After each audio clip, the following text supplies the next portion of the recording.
Deep Ellum on air. Only the best in local music. Do it live! From DFW and beyond. Deep Ellum on air.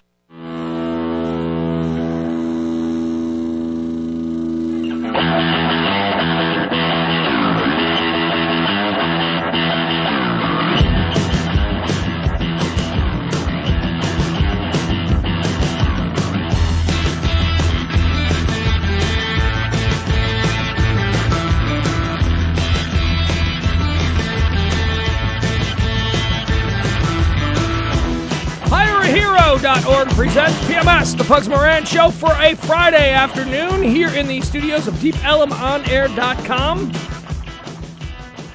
Heard every day at around about this time, noon to whenever. Jedi Jansen is here to my left. Hi, Jedi. How are you? Hey, I'm good. We are, it's already been a long day for me. Long day. And I put out the Facebook call, as I often do. Every day, I'll put up on my Facebook page, John Pugs. Topics. What do you guys want to talk about? And you're expected to fill that column with fodder. Remember I said it was a challenge. I want to see if, there's stuff going on out there that you guys want to talk about that I don't know about. You failed me today.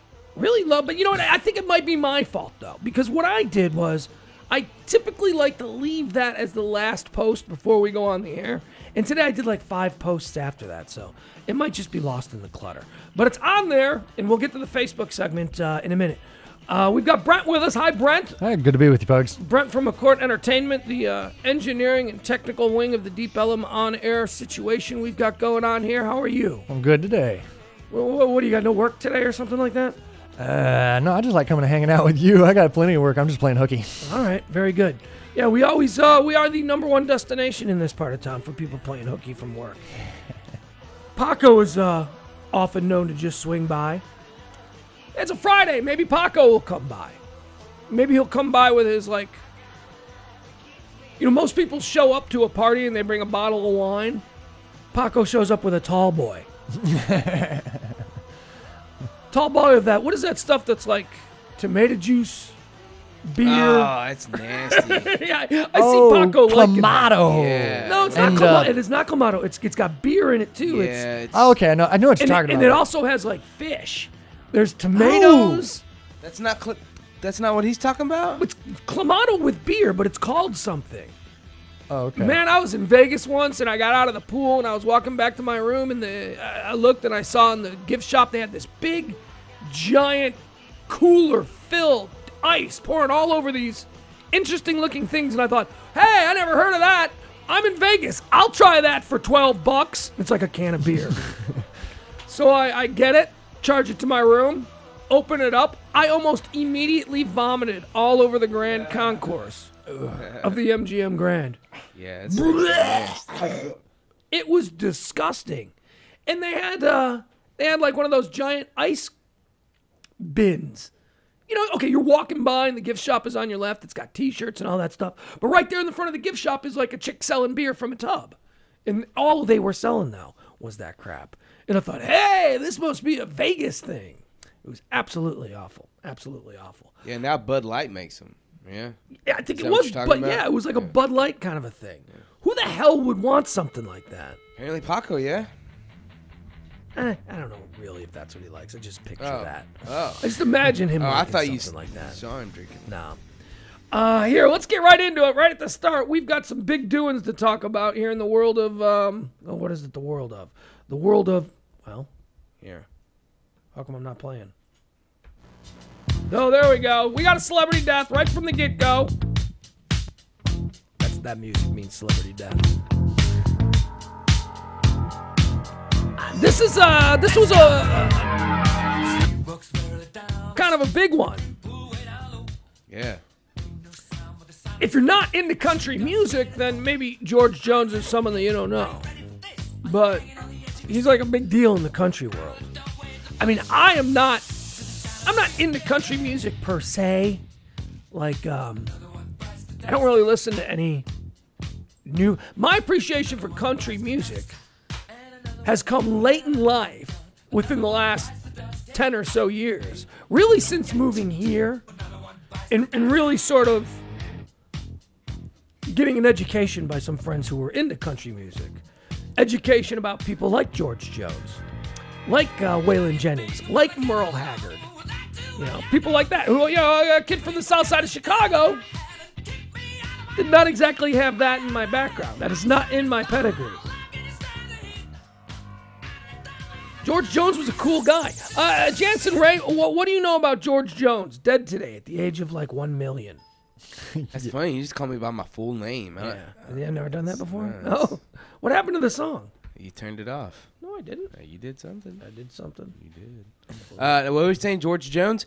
I told you before the show. I always used to get him confused with George Strait, who I really like George Strait. Yeah. I like the early but 90s they have nothing country. in common. No, they're like different generations, totally. Just their name.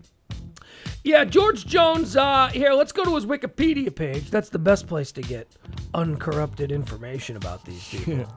Sure is. Oh, hey, while you're doing it, why don't you show, can you show that up on if you're watching? What the hell keeps happening with the damn song? All right, you know what? Never mind. Your laptop is pissed at you today. No, it's not my laptop. I think it might just be this particular song that I'm playing that just doesn't want to play. You know what? That's fine. There are other versions. You know what? I bet there are other songs that will play. That could mean the exact same If thing. you're gonna be a brat, I got others that'll behave. Yeah. Sure. Is someone gaming in here? I can't get the computer to run. It's running really slow. Oh, man. All right. Sorry. Folks, I'm sorry. This is what happens. No. This is how dependent on computers that we are. Love technology when it works. What is that? What are you trying to play? I don't know. I'm just trying to see if anything will play. Okay, fine. George Jones, it certainly could not be argued. The man had the eye of the tiger. See if this one will play. All right, Brent, how about you? What do you know about George Jones? Tell me a couple of quick facts off the top of your head. Otherwise, you're just a freaking poser. No, George Jones actually probably considered one of the grandfathers. I mean, like the earliest names that I could think of, the only two in country, because there was a time period in the 80s when I was like a country face, so I knew all the Randy Travises, and then I got the education too. And the two that you think of, Hank Williams and George Jones, have got to be like the two oldest country names. You have given me. You don't know anything about George Jones, do you? Not specifically. No, I can tell. Yet something about your personality said that you needed to lie to the audience and pretend that you did. And everyone in my audience is right now going, Brent, bullshit. That's right. No, I know a little bit about George Jones only because I'm a fan of celebutards. And he was certainly the country version of a real live celebutard. Legendarily, a bad drunk. What is a celebutard? A celebutard is a celebrity who goes out and embarrasses themselves in public by acting in a manner. Lindsay Lohan is a celebutard. Robert Downey Jr. is a celebutard. Yeah. Really? Robert Downey Jr. is a celebutard? 20 years ago he Well, was. yeah, 20 he years used to ago be. he was the king of it. As a matter of fact, that word may have been coined for him. Are you too young to remember when Robert Downey Jr. I remember when he was the- always in rehab and stuff. Not I in do. rehab. He was sent to prison. He Oh, did he went to hard prison? prison time. Straight up. Yeah. I remember that. That's Over fun. and how about another celebutard of the late 90s was Martin Lawrence, if you remember him. Really? Mm-hmm. What Dude, you was don't he remember? on? He stripped down naked and started running down the middle of Sunset Boulevard with a knife, threatening people. Get out of here. You don't Yeah. remember that? No. Yeah. Apparently he put something up his nose that made him act a little silly. A little bit. That's that PCP. All right. way. George Jones certainly had the eye of the tiger. George Glenn Jones, born in 1931, was an American country music singer known for his long list of hit records, his distinctive voice and phrasing, and his marriage to Tammy Stand By Your Man, Why Not? For the last 20 years of his life, Jones was frequently referred to as the greatest living country singer. Country music scholar Bill C. Malone wrote, "For the 2 or 3 minutes consumed by a song, Jones immerses himself so completely." We should probably listen to some George Jones. I wanna Yeah, play some yeah. George I Jones. got some. Yeah, while we're talking about him, let's give an idea of it. All right, I'm sorry, Eye of the Tiger. I love you dearly, but you must give way to Mr. George Jones? So I got White Lightning. All right, let's go with that. What was the there's Thank you very much. It certainly always is a pleasure to be here in New York, since it is one of my favorite cities of the United States. He slurred his now words. I'd like to get right on into another number here for you. He's drunk. And before I do, I would like to introduce the boy that's going to accompany me here on this, doing the harmony with me. And he's a boy that's been with me for quite a while. I'm sure a lot of you might recognize him. Let's give a big hand to Georgie Riddle. Yeah, come on in. Country folk aren't retarded. They're just mostly drunk. He's going to help me do a little tune here called The White Lightning.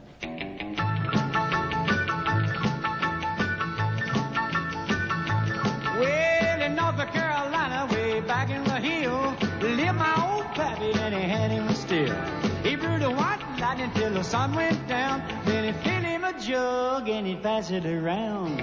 Mighty, mighty pleasing, Pappy's corn squeezing. Ooh, white lightning.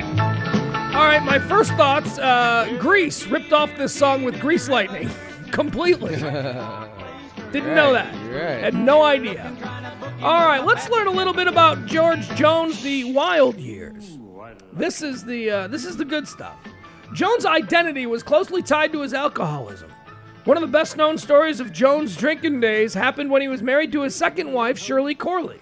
Look, Joe, not now. I'll let you. What is this? I have no idea what that was. That's in the video you're playing. Is there like clips and talking and stuff in this? No, it's just an audio. It's supposed to be just audio of the. Nah, it was the just weird. instrument of the song. I'm very distracted today. I'm sorry, folks. I had a long morning. Jones recalled Shirley making it physically impossible for him to travel to Beaumont, located 8 miles away, and buy liquor because Jones. Where was he living? Was he living here in Texas? I have to assume that's Beaumont, Texas. Nashville, Tennessee. Died in Nashville. All right. Let's start this over. So his second wife, Shirley, Jones recalled Shirley making it physically impossible for him to travel to Beaumont, located 8 miles away, and buy liquor because Jones would not walk that far. She would hide the keys to each of their cars they owned before leaving. She did not, however, hide the keys to the lawnmower. Jones recollects being upset at not being able to find any keys before looking out the window. As a light that shone on the property, he then described his thoughts, saying, there, gleaming in the glow, was the 10-horsepower rotary engine under a seat. A key glistening. So he would ride his lawnmower to go get booze. That's how much of a drunk he was. I told you the story about him wrecking 2 Cadillacs in one night. It's a record I'd like to see Lindsay Lohan try and topple. The George Jones story goes, and I'll tell you this one. He was drinking at his local bar, place where he likes to hang out. And he decided it's time to go home. And I'm certain in that small town, ain't nobody going to tell George Jones, country music legend, that he's too drunk to drive. So, of course, he got in his car and he just started driving. He wrecked his car on a bridge. He ran into like a viaduct or an overpass or something like that. So he got out of his car and he walked the rest of the way home. When he got home, he realized that his house keys were left at the bar, so he had to go back to the bar. So he got his second Cadillac out of the barn or garage or whatever the hell it is. I like to imagine him living in a farm. So I went and got the second Cadillac, and I have to assume the keys were probably under the seat or something. And he drives back to the bar, gets his house keys, and then on his way back home, he crashes the second Cadillac into the first Cadillac that had crashed into the bridge. Wow. 2 Cadillacs in one night. Now that's a drinker. That takes talent. That's a drinker. The man was talented. Hey, Talented in many aspects. How old was he? 81. 81. Wow, he made it that long without his liver giving Let out. me tell you that is why his liver's doing Piers Morgan tonight. His liver is fine. Seriously, 81 years, probably drinking and smoking every day. 81 years. This guy, look, this is why in death you can laugh, you can make fun of this guy, you can tell these stories. This guy's 81 years old. He was ready to go, for one thing. Secondly, he lived his entire life the way he wanted. And guess what? He beat the odds. He didn't end up dead at 45 in a hotel room in Nashville. He didn't die in a plane crash on tour somewhere. He didn't OD with a bunch of hookers in a Vegas showroom. And none of this happened. 80, he did all, don't get me wrong, he did all that stuff. He did all of that stuff But he and still more, made it. But he made it. And it is a sad day for those who like to overly indulge and think that there are no consequences. Because he was sort of the patron saint of that crew. He was the American Keith Richards. George Jones was the American Keith Richards. And he is dead of natural causes at 81 years old. Think about that. Think about all the reckless shit that this guy got. He was a major cokehead. He did pills, anything he could find. Booze was his real demon. He'd wake up in the morning and just start drinking whiskey. Just straight whiskey. And I mean, 81 years old. And I know he sort of cleaned up and all that. So I think he got old. I am telling you something. This guy was not sober the last 10 years of his life. If he wasn't moving around, he was sitting in his house. He was just drinking, but he was drinking in one place. And the worst that would happen was that he would fall out of his chair, and somebody would put him back in his chair. Put his drink back in his hand. In her 1979 autobiography, former wife Tammy Wynette recalled waking up at 1 a.m. to find her husband gone. Quoting Wynette now, "I got into the car and drove to the nearest bar, 10 miles away. When I pulled into the parking lot, there sat our rider mower." So he was driving his mower even when he was married to Tammy Wynette. Not just, they made it seem like he came up with the lawnmower idea after his second wife, Shirley, hid the car keys. But it turns out his first wife, Tammy Wynette, also had an incident with the riding mower. Hold on. I'm going to take a minute to text our George Jones expert. In your future to help you forget the past, and you'll know that I love you with a love that's sincere. Pretty voice. Yeah. Real pretty voice. Till you're through living. All right. It's good music. Yeah, find somebody else. I think, let's, here, give you a song to look for. One that I might know.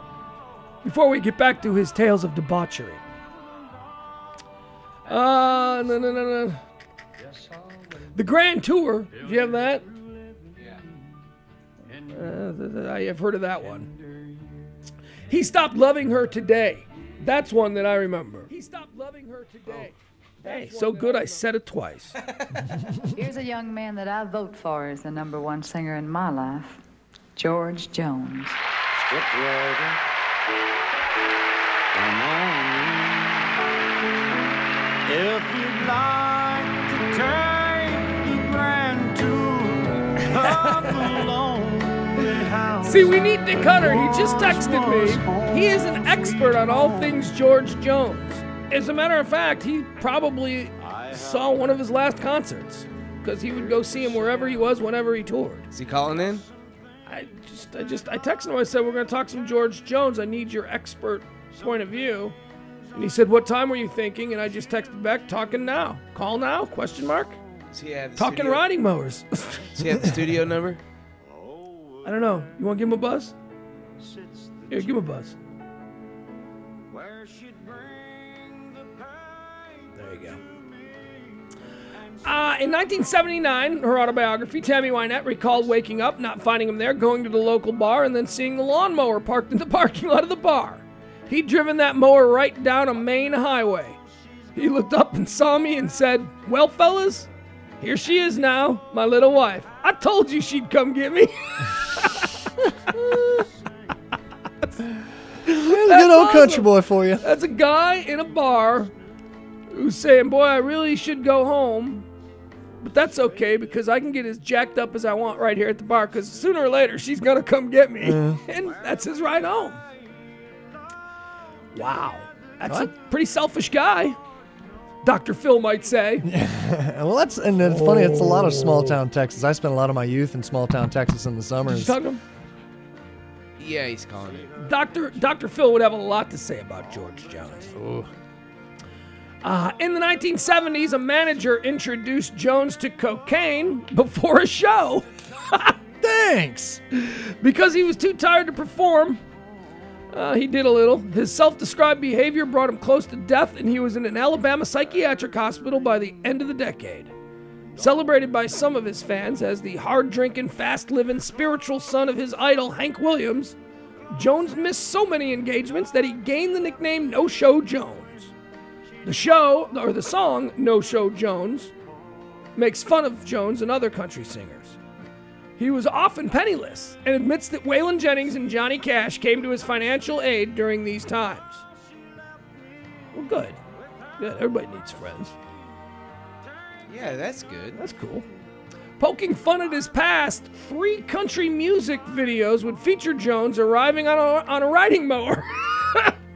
The first was Hank Williams Jr.'s All My Rowdy Friends Are Coming Over Tonight in 1984, while the second was Vince Gill's One More Last Chance in 93. Gill's song mentioned the mower with the lines, "She might have took my car keys, but she forgot about my old John Deere." Yeah. At the end of the Gill video, he is leaving the golf course on a John Deere tractor and greets Jones with "Hey Possum," arriving at the golf course driving a John Deere of his own. Let's see. Marriages. Jones was married twice before he was 24. His 1950 marriage to Dorothy Bonvillian lasted a year, but they had a daughter, Susan. In 1954, Jones married Shirley Ann Corley. This marriage lasted until 1968 and produced 2 sons, Jeffrey and Brian. He married Tammy Wynette in 19... That's the one that he's most famously associated with. Probably because she was the only famous one. The only name I could recognize. Well, I think she's the only other performer. I don't believe George Jones's otherwise were country music icons themselves, which Tammy Wynette is. Is Tammy Wynette still alive? Oh, God, I don't even know that. Boy, that's one of those games. That's one of those, is she alive or dead? Where did they go? She's dead. She's been dead a long time. Ooh. She died at age 55 back in 1998.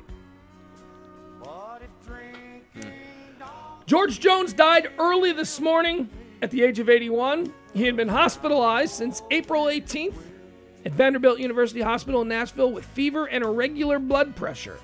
The New York Times described him as the definition... The New York Times described him as the definitive country singer of the last half-century. Several singers tweeted their condolences, including the Oak Ridge Boys. What are they doing? Seriously? Oh my God, really? Of all the people that probably tweeted today, I was on Facebook, and my friends are all Facebooking about George Jones. So I can only imagine what the music industry is tweeting about George Jones. And they open up, the first 2 examples are the Oak Ridge Boys and Clay Aiken. Clay Aiken. Really? And then it goes on to say Blake Shelton, Sheryl Crow, Keith Urban, among many others. Hey.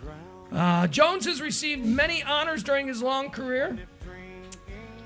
During, Most Promising New Country Vocalist in 1956, being inducted into the Country Music Hall of Fame in 92, and being named Kennedy Center honoree in 2008. In 2012, he was presented with a Grammy Lifetime Achievement Award. At that ceremony, his longtime friend Merle Haggard paid tribute to him. He served as a judge in 2008 for the 8th Annual Independent Music Awards to support independent artists. And he's been a member of the Grand Ole Opry since 1956. Country music legend George Jones, dead at the age of 81. Now we go to our George Jones experts. Richard Hunter is somewhere roaming the deserts of Nevada. Hi, Richard. Oh, it is a sad, sad day, Pugs. It is a sad day in the world of true country music. Well, now, why don't you explain to people, because this is a really big deal. I mean, I am not a country fan, but I do recognize that, you know, if you were to put a Mount, if post-World War II country music were to get a Mount Rushmore, he might be one of the people you'd think about carving into that, yes? I think there's no question he goes up there. In my mind, you take, if you're making a list of the greatest country artists, greatest country singers of all time, you're gonna right about your top 3, your top 5. You're gonna have Merle Haggard and Johnny Cash and George Jones, and you can argue over the other 2, but those 3 that I named are going to be interchangeable at or near the top. For me personally, he was my personal favorite. Now you've seen him in recent years. I remember just a couple years back when we were at the Rational Radio. You had seen him in Fort Worth. Yeah, I've seen him many, many times, and over the years, of course, I was always one of the youngest people there. But by the last couple of times I'd seen him, when you looked at the audience, it looked like a cotton field because it was just nothing but white hair. and you could have picked me out if you'd have been standing at the back of the auditorium. Well, what was it about him and his style that made him so? I mean, why is he up on the Mount Rushmore? What was so special about him for someone like me who doesn't have country in my blood, who is only an interloper here in the world of country music? Well, what was so great about him? Was it a combination of his voice and the legend, or what was it? Yeah, no, I think it was. I think it was, well, first of all, George Jones had a couple of, I mean, he had mega hits. He had songs that were not just, garnering airplay successfully on radio, but he had songs like He Stopped Loving Her Today, which, is widely regarded as maybe the greatest country song of all time. We're actually, well, that's just, if you could, yeah, that's what we're playing right now. We'll play a little bit of that right now. Yeah. And soon they'll carry him away. He stopped loving her today. All right, that's He Stopped Loving Her Today. Richard Hunter calls it the single greatest country music song ever written. I think it may very well be, and for if nothing else, this reason. I mean, when you talk about what makes country music country, the message of that song is a guy who is so hopelessly in love for life with this woman that he never gets over her, he never stops thinking about her, he saves every letter she ever wrote to him, he's underlined in red every time she wrote, "I love you," and he stopped loving her today. Why did he stop loving her today when he vowed that he would love her until he died? Because he died, Bugs. He died. Heavy, man. Yeah, no, Richard Hunter has done this before. I've heard you discuss the lyrics and the themes to a lot of his songs. And that's. I mean, I really didn't have an appreciation for him until I began listening to you. Well, you began eulogizing him as early as 10 years ago, I would say. And that's sort of how I became a fan. Tell us about some of the other themes of his songs. Like he was a personality who. I would draw this comparison. I said this earlier. I said, boy, these country music guys in the 1960s and 70s, these modern hip-hop guys got nothing on these dudes. No, I mean, no, they don't. No, they don't. Tell us a little bit about the legend of George Jones. So George Jones, I mean, the brief synopsis is this. He starts out as a radio personality around East Texas, Beaumont, Vidor, Jasper, most notably known for hate crime draggings. He started out as a DJ in those parts, and started recording and getting airplay through that, much the same way I launched my stand-up comedy career, Buck. Yes. But his songs not only embodied the theme of the true desperation and outlaw nature of country music, but you're absolutely right, he did live that. He was married twice before he was 24. He of course most famously was married to Tammy Wynette, who was the first lady of country music. That's something else that shouldn't just be glossed over. They were, in the universe of country music, they were the mega couple. They were Brad and Angelina. Yes. Yeah, they were. They had a number of duet hits together, and their life was turbulent. George Jones was an alcoholic. He was a cocaine addict. He was a pill popper. There's a very famous story. I think you guys were talking about it before I came on. Were you telling the riding lawnmower story? Yeah. Go ahead. You probably have more details on that. No, it's absolutely true. Actually, a couple of George's wives caught on to that it was smart to hide all the car keys from George. Even before he was married to Tammy, he was married to a woman named Dorothy who used to do the same thing as well. And George was not above getting on the John Deere and driving it down to the bar or the liquor store if that was his only option. In fact, I've got several George Jones tour T-shirts, and my favorite one is a picture of him sitting on a John Deere tractor. He turned it into his thing. And the tour is called Bus Lear or John Deere. Yeah, I was told a story this morning on the CNN early morning show. I was up early this morning, had some business to attend to. Some old Nashville DJ, he looked like he was 81 years old himself. But he was telling a story, and I told it on the air here, and I'd never heard this before. But apparently he wrecked 2 Cadillacs in one night. The reason for the lawnmowers was because he was wrecking cars. He was destroying expensive brand new cars. And this DJ told a story about he had driven his Cadillac to the bar. It was down on the corner or wherever. I don't know where he lived. But he got completely wasted, and at closing time he drove home, and he drove that Cadillac into a bridge.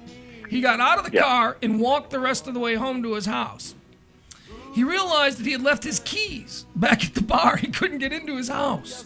So he went over to the barn, and he got a second Cadillac that he had in there, where the keys were kept under the seat, and he drove that back to the bar successfully, got his keys, and then on the way back home, he hit the first Cadillac that had hit the bridge, wrecking the second Cadillac. 2 Cadillacs in one night. He was, these kinds of stories. In fact, there's YouTube video. I was just, right before you guys got on the phone, I was looking this up, and I found it online. If anybody follows me on Twitter at Richard Hunter, when we get off the phone, I'll tweet video of this. There's video of him shoving a state trooper. Yes, we got it. We're playing it. Oh, you played that. You've seen that. Yeah, that's a thing. And it's funny because the last time I saw George, which is I'd taken my wife with me, and she's always puts up with my indulgence in this kind of stuff. And since we had right about that time, we'd spent a little time hanging out with Billy Bob Thornton, who knows George personally. I mean, very personally, and had a lot of great stories and everything. And so we were able to see him live right around that time. So she was hearing a lot of these stories that she'd never heard before. And we're sitting there, and George is very old at this time. I mean, he's pushing 80, and he's doing medleys of his hits. Kind of like what the old guys do sometimes, shorter versions of a long string of hits. And I kind of leaned over to her, and I said, well, this is great and all, but I wish you could have seen George when he was really in his prime, because he was taking breaks on stage during the set, stuff like that. But just as quickly as we said that, they had a video screen behind the stage that played that old video of him shoving that state trooper. Oh, man. So he didn't run from the reputation. I mean, it was something that he owned. Yeah. Now I. Hey, wait, can I tell you quickly though, before we get off the state trooper video, what I love most about it and what makes me laugh is that throughout. Folks, if you're not watching it on deepellimonair.com, you can see it on my Facebook page, John Pugs. The video shows a 1970s era George Jones being pulled over by traffic cops, and they're obviously they've got him on the side of the road. They're trying to get him in the back of the car. This is a surly, angry man. And what I love most about this, Richard, and this is what makes me laugh, is that the cops are in a weird quandary. Because they know they're all fans of his. Yeah. And at some point you hear one of the state troopers go, "Oh, come on, George, now!" Yeah, it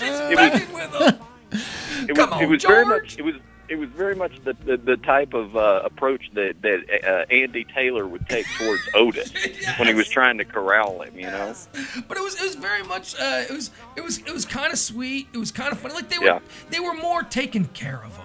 It wasn't so hostile. But George is kicking, and he's spitting, and he looks like a mean cornered possum. Yeah, and of course that is his nickname, the Singing Possum, because he has the face of a possum. Now, another nickname he has is No Show, George No Show Jones, because by the 70s he was known. I mean, you think Axl Rose in his day was controversial for showing up a couple hours late to a concert. George just wouldn't show up at all. And he was known as No Show Jones. In fact, later on he had a song called They Call Me No Show Jones that he would open his shows with. But to me, the greatest George Jones story I've ever heard, and it didn't come from any celebrity like Billy Bob Thornton or anything like that. It's our old friend Greg Williams, Grego, the Hammer, from Rage and the Hardline before that. Grego, I wish he was here to tell this story, but I've heard it many times. I think I can relay it. Grego had a real interesting job in the 70s. He was a student at TCU, and there was a guy in town in Fort Worth at that time named Spencer Taylor. Spencer had a lot of money, and he was a big club mogul. He was, if you wanted to go to the hot disco in town, and you were a celebrity, whenever the Bee Gees came to town and played a concert or something, they were having their after party at a place called Spencer's Palace, and that was the hot disco in the Dallas-Fort Worth area. And Spencer went on to run Billy Bob's. Okay, everybody knows Billy Bob's. Sure. And so, of course, that's exactly the kind of venue that George Jones would be booked at. So Grego got a college job, basically being Spencer Taylor's right-hand gopher kid. I mean, he did whatever Spencer needed, and that a lot of times that frequently meant going and picking up the acts that were going to be playing at Billy Bob's and kind of being their personal runner and liaison for while they were there. So Spencer had booked George Jones. Now this is at the height of the George No-Show Jones era, where it was a real crapshoot as to whether or not he was going to turn up. But he was selling out shows, and obviously Spencer Taylor didn't want to have to hand out a capacity crowd's worth of refunds. So he told Grego, he said, all right, I want you to go pick George Jones up. He said, I don't know what kind of condition he's going to be in, but you keep him sober. You make sure he doesn't get any alcohol. You make sure he doesn't get any drugs. And above all else, you do not let him out of your sight. This was Grego's job? This was his job. And this is Grego's probably all of 22 at the time, maybe 21. And he says, your job is to stick to him. Do not let him out of his sight until he gets on stage and finishes our show. So Grego picks him up at the airport. Now, at the time, in Fort Worth, the only mall was a place called Ridgemar Mall. And it was about your choice as far as, a big mall with retail stores to shop at. And he gets in the car, and he tells Grego that he's going to need to get a shirt. He's got to get a couple of new shirts for the stage. So Grego is shopping at Ridgemar Mall with George Jones. That's right. And he says, okay. He says, all right, Mr. Jones, we'll go over to Ridgemar Mall. They've got a Dillard's or what have you, and you can pick out some shirts there. So they go over there to Ridgemar Mall. So George it takes Grego in the store, and he's looking around at the shirts, and Grego says that he keeps trying to shake him. He just keeps trying to. He's got to go look at something over here, or he'll walk off, and Grego will turn his back for a second, and he'll realize he's halfway across the store. So he's really trying to keep up with him, and he says at one point George has gone in the dressing room to try on a shirt, and somehow he went out a back door. He went in that dressing room. Oh, man. To lose Grego. And he said, he's waiting out there. Of course, now he's outside the dressing room for 20 minutes, something like that, before he realizes that George has escaped out a back door, and so now George has a head start on him. So he calls Spencer Taylor, and keep in mind, this is before the day and age of cell phones. He has to go find a payphone and call Spencer Taylor and tell him that he's lost George Jones, which was exactly the order he was given not to do, right? Go ahead. So Spencer Taylor tells him, Greg, you either find George Jones or you don't even bother coming back to work. You'll be fired if you can't find George Jones. You lost him, and that's the one thing I told you not to do. So he starts going all over Ridgemar Mall trying to find George. And interestingly enough, Ridgemar Mall had an El Phoenix Mexican restaurant in it at the time. And guess what the El Phoenix Mexican restaurant had inside it? Margaritas? It had a bar. Yeah. And so after about 30 or 45 minutes of searching everywhere for George, he goes into the El Phoenix restaurant and finds George sitting at the bar. Well, George has not only gotten well on his way to getting hammered at this point, but he didn't have any money on him. And he's obviously George Jones. No, yeah, people are recognizing him, yes? He's a very recognizable person, and I would think outside Fort Worth, he would be super recognizable. Absolutely, and so the bartender's recognizing him, and he's serving him, but now that Grego's trying to gather up a half in the bag George Jones on top of everything else, he figures out he doesn't have any money, and so he's got to call Spencer Taylor again and tell him that he's going to have money to pay off George's bar tab so he can get him to Billy Bob's. He loaded him up in the car, and he actually was able to play the show that night. But that was the story about the time that Grego actually lost George Jones. Now, I know that we're celebrating the legendary hijinks of George Jones today upon his passing. But who do you think had the harder job? Having Grego try to shepherd George Jones for an afternoon, or Kelly trying to manage Danny Bonaducci for a 5-year period of time? Yeah. What do you think Boy.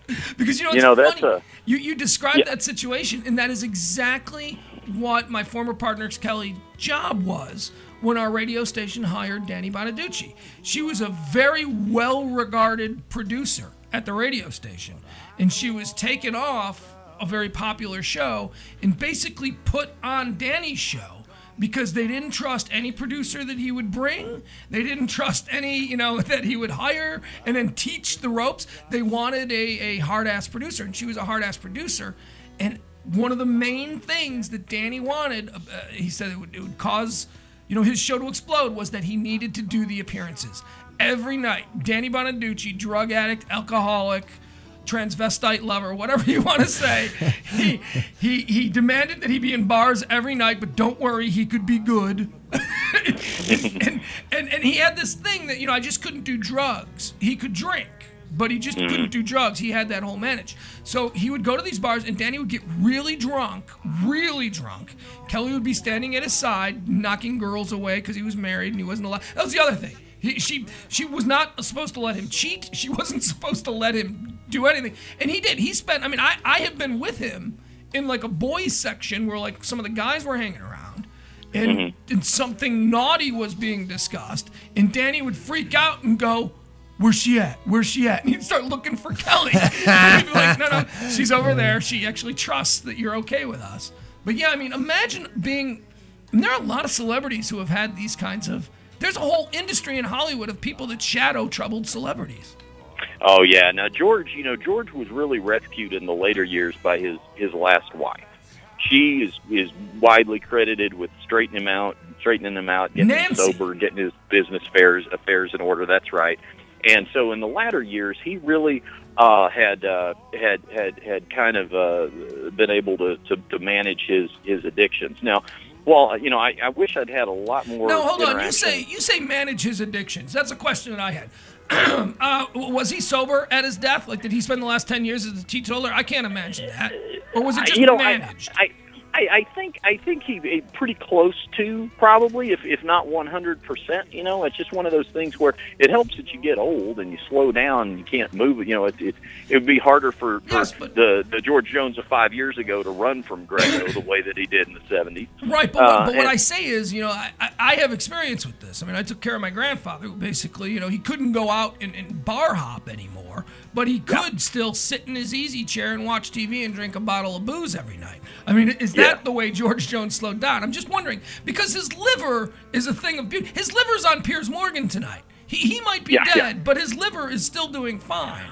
Well, this is probably the most up close story I've got of any sort of indication, anything like that, as far as what George's daily life was like in his latter years, because his daughter Georgina, that he had with Tammy Wynette, was herself a singer and an aspiring actress. So I have a friend, Del Shores, who wrote a movie called Sordid Lives. It's very, very popular in the gay community, and it's a big cult hit.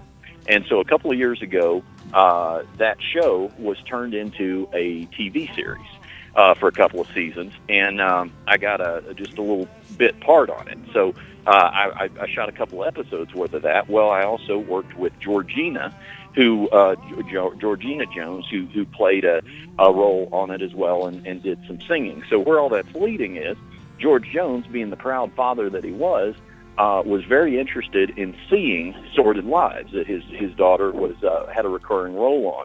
So according to her, George, modern day George, which was him in his lazy boy recliner in front of the television in Tennessee, where he had settled, was sitting there watching one of our episodes, and it was on the Logo Network, which of course is the gay network. They run this, and your your old reruns of Queer as Folk and all that sort of thing. It's pretty racy stuff on there. Probably not something that's on George Jones's radar. Absolutely not. And in fact, George had fallen asleep. According to Georgina, he had fallen asleep in the Lazy Boy. And he fell asleep about halfway through our episode of Sordid Lives, which by Logo Network standards is pretty tame stuff.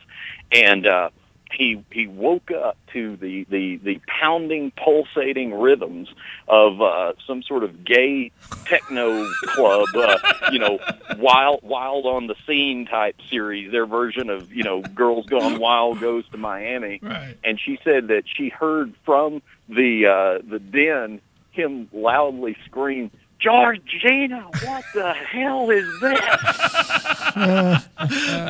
Old people are fun. All right, well, George Jones, spinning tales for the first hour of the show today. George Jones, legendary country icon, dead today at the age of 81. Richard Hunter, where do you make the pilgrimage to? Where's the Graceland for George Jones? Well, it's. He didn't really have he had lived his last couple of years in Tennessee, so I believe it's Franklin, Tennessee that he'd been living in. But so he's got a condo in Franklin, Tennessee. Yeah. That's going to be the George Jones Graceland. We're going to take a quick break here. Hey, what's your day like? At the end of the show, I wanted to wrap it up with a little bit of UFC picks, if you were available. Oh yeah, let's for sure do that. I talked to Alan Belcher yesterday, so I've got some perspective to share on the co-main event, if you like. All right, very good. We'll take a break. We'll be in touch within the next hour. We'll do that, okay? Yep. Okay, cool. All right, Richard Hunter joining us somewhere in the desert in Nevada, a diehard George Jones fan. All of my knowledge regarding George Jones comes from him. We'll take a break. We'll come back. HireAHero.org presents PMS, the Pugs Moran Show on DeepElmOnAir.com. That loud jukebox playing in my ear. No woman's gonna change the way I think. I think I'll just stay here and drink. Hurt me now don't mean a thing. Since love ain't here, I don't feel a thing. My mind ain't nothing but a total blank. I think I'll just stay here and drink.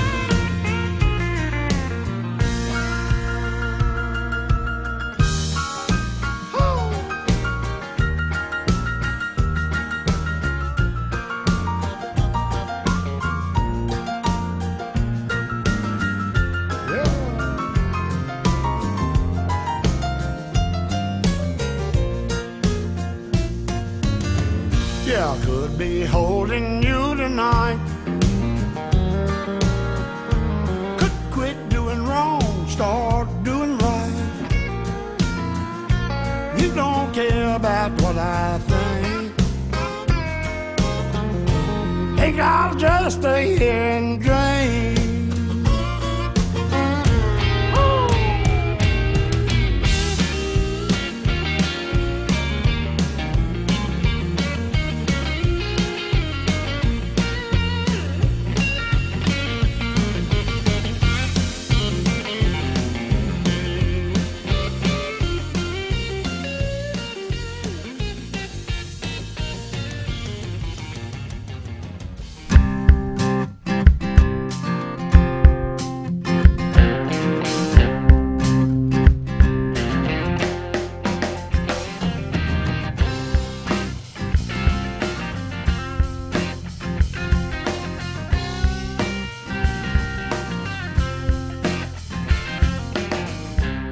We go from here, 'cause I can't watch another tear roll down your face. Just when I thought that the coast was clear, you had finally found your place right by my side.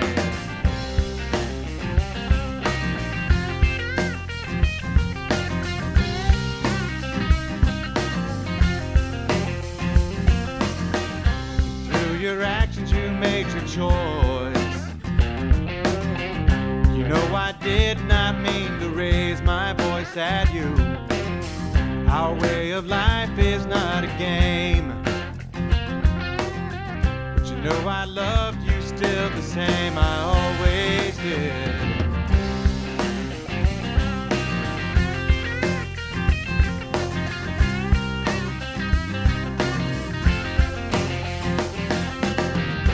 Can't you see that there's a fork in the road?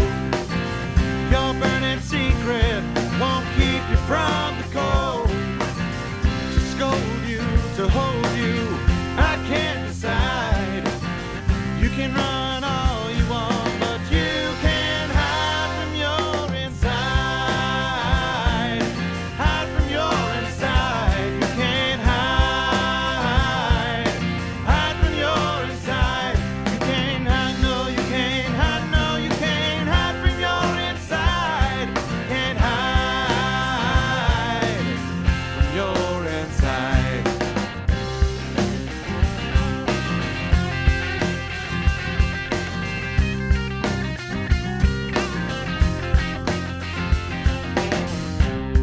I can recognize your pain. It's hard to believe you're still ashamed of who you are. But now there's no one left to blame. I hate to leave you, but we've gone too far to turn back now. Can't you see that there's a fork in the road? Your burning secret won't keep you from the cold. To scold you, to hold you, I can't decide. You can run all you want, but you can't hide from your inside. Hide from your inside. You can't hide. Hide from your inside. You can't hide, no, you can't hide, no, you can't hide from your inside. Can't hide from your inside.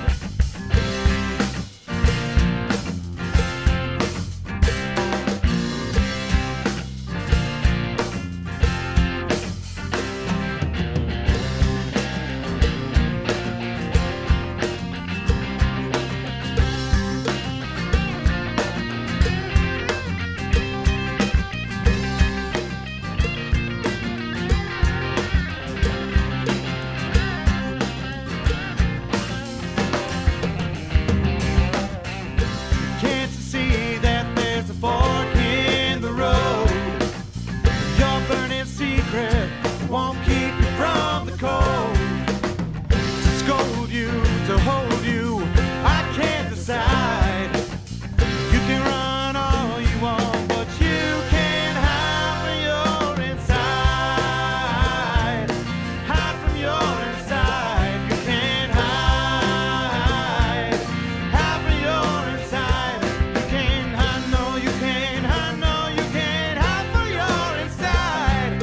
Can't hide from your inside.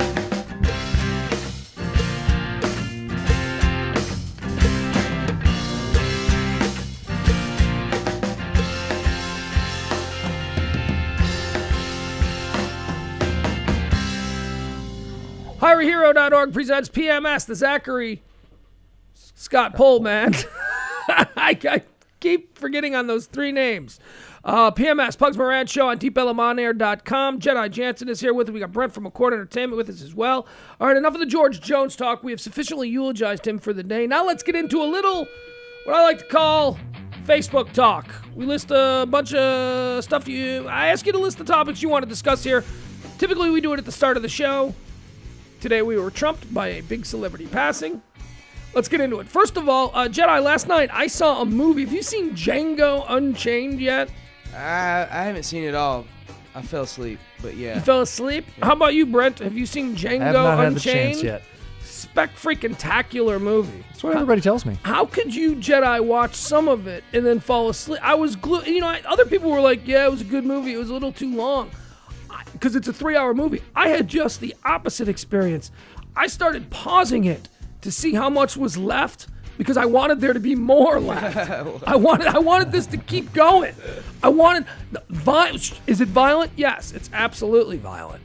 But it is a spectacular story. What a fascinating story. I mean, I'd never really... The story basically of Django Unchained is Jamie Foxx, who I have never been a fan of. But I'm going to have to reconsider that because he was truly remarkable in this film. Was he? Absolutely. And Christoph Waltz, who won the Academy Award for playing the role opposite Jamie Foxx, was unbelievably good. I think Christoph Waltz might be my new favorite actor. God, is he good. So here's the story. Django is a slave, and he's being marched to a slave auction. Christoph Waltz is a bounty hunter who comes across this slave trading march in the middle of the woods. Christoph Waltz is looking for 3 men who are wanted, who have big bounties on their heads. The something brothers. Christoph Waltz has been told that one of the slaves that are being marched on this slave march to auction can identify on sight the 3 brothers, and it turns out that's Django. So Christoph Waltz ends up killing all of the slave masters. He frees Django, and he lets the rest of the slaves go. He ends up teaching Django to be his sort of protege in the bounty hunting game. He gives him his freedom. In fact, his name is Django Freeman. And one of the things that Django wants to do first with his freedom, while they're collecting bounties, and that's what's so violent. That is what's so Quentin Tarantino about this. While they're on this adventure, no, not adventure, quest, to reunite Django with his wife, who is still a slave and working on a plantation, by the way, run by Leonardo DiCaprio, who is also really good in this movie. But on the way to trying to rescue his wife, they just kill every outlaw in the Old West in the most violent way. Great movie. Wow. Great movie. Christoph Waltz as Django's mentor, a German dentist by education, bounty hunter by choice, is absolutely fantastic. A lot of people who saw it said that, they thought it was a little bit long. I did not think it was. I wanted more. Well, that's the thing, is they say the American viewing audience has a short attention span, and I beg to differ. If you have a good story, I'll sit for 2-3 hours. Well, it all depends on the story. This was a fascinating story. This was truly a remarkable film. I thought it was great. And I agreed when I saw the Academy Awards and Argo won. I thought Argo was the best film of the year. Now I don't think that. Now I think Django is much better than Argo. And Argo was fantastic. But yeah, I truly enjoyed this is now my favorite Quentin Tarantino film of all time. What? Oh yeah, you took easily. It too far. No, how too far? How too far? Kill Bill, bro. See, I can do 1, but 2 pissed me off. I was so pissed off at 2. See, but I wouldn't even go with Kill Bill as number 2. Reservoir Dogs would be the one that it replaced. The best Quentin Tarantino, until I saw Django last night, the best Quentin Tarantino movie I had ever seen was Reservoir Dogs. That movie is... The movie cool. Reservoir Dogs changed Hollywood. It basically made independent film cool and profitable. But you like Kill Bill? I like Kill Bill too. Yeah, man. I think Kill Bill is great. I fell off Quentin Tarantino. He's got a couple of stinkers. I think Jackie Brown sucks. I think that the Grindhouse stuff sucks. Kill Bill 2 was, it had me until the end, and I was like, that's it. All of these awesome battle scenes, and he just falls over in his backyard. And I'm like, dude! The problem with Kill Bill was that it was one long movie that they decided to make 2 movies. Because nobody at that time in Hollywood could tell Quentin Tarantino that he was running a bit long. Kill Bill could have been one movie, I felt. 1 3-hour, maybe 3.5 hour, whatever, movie. But it didn't need to be 2. All right, so moving now to the Facebook page. Let's see here. Topics. What do we want to talk about? Let's see here. Oh, Marie Foster Wilson wants me to talk a little Joan Sonnen. Well, we'll talk Joan Sonnen when we get Richard Hunter back. Of course, the big John Jones, Chael Sonnen fight tomorrow night, UFC pay-per-view. Adam Reyna, he just Saying something about audio files. Adam Rayner wants me to talk about the NFL draft. Did not watch hardly any of the NFL draft last night. I don't know who the Cowboys got. I know that my Bears in the first round took some guy who has almost absolutely zero football experience, but he has a famous football last name, so they took him in the first round. All I know is I kept seeing posts from all my friends who are Cowboys fans, and they're like, oh no, we're going to suck again. I don't even know. This was seemingly such a down year for the NFL draft. I have no idea. Oh, I know. The news isn't even really talking about it that much. First guy taken was an offensive lineman from the MAC conference. The number 1 overall pick was from the Mid-America Conference, and he's an offensive tackle, a left tackle. That's a boring draft year. Yeah. When number 1 is a guy from a small school in Michigan, he's a 6'7". He's supposed to be a real dominant left tackle, and that is the most underappreciated yet most important position for an offense these days. Yeah, I mean, look, I think, actually, you know what? There is a draft story there now that it's coming in fun. This was such an odd draft in that there were so many big offensive linemen taken in the first, what are typically like lottery thought of picks.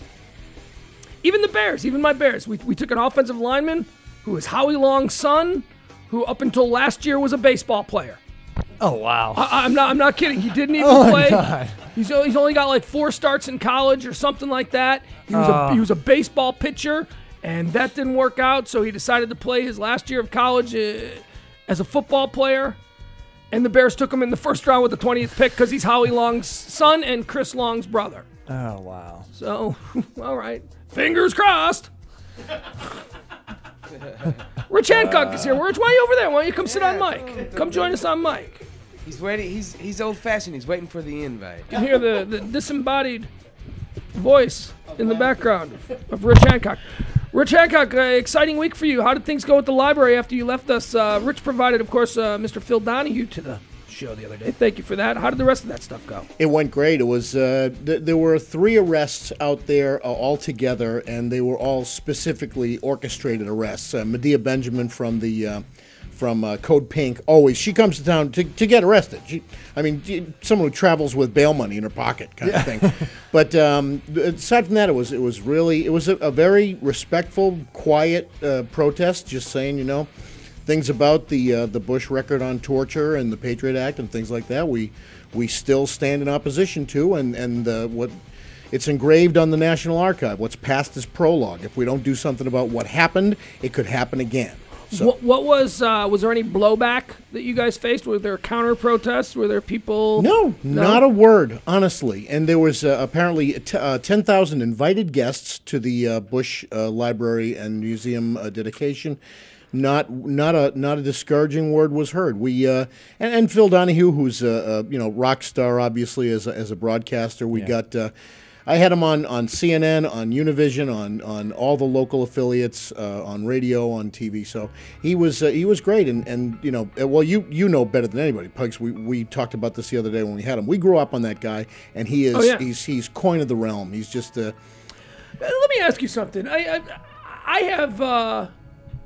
had no idea until I actually looked at his Wikipedia. He appears much younger than he actually is. Oh, yeah. You spent the entire day with him. How is he? Is he getting along? I mean, there were some people who had said things. He was so soft-spoken. He appeared on camera to not be the guy 40 years ago, remember, diving over seats with that long extended mic. How does he appear to be, in what kind of health? Because people had some concerns, and I thought, well, he seemed all right. Let me tell you something. First of all, I spent 2.5 days with him. It was the best 2.5 days. It was like taking batting practice with Ted Williams for 2.5 days. It was the best. Sure, for a broadcaster, absolutely. For us. But Phil Donahue is 77 years old. He doesn't look it, as you said. He's got every hair on his head. Mm-hmm. Yeah. He's got a little bit of it, and has always had a teeny little bit of a lisp.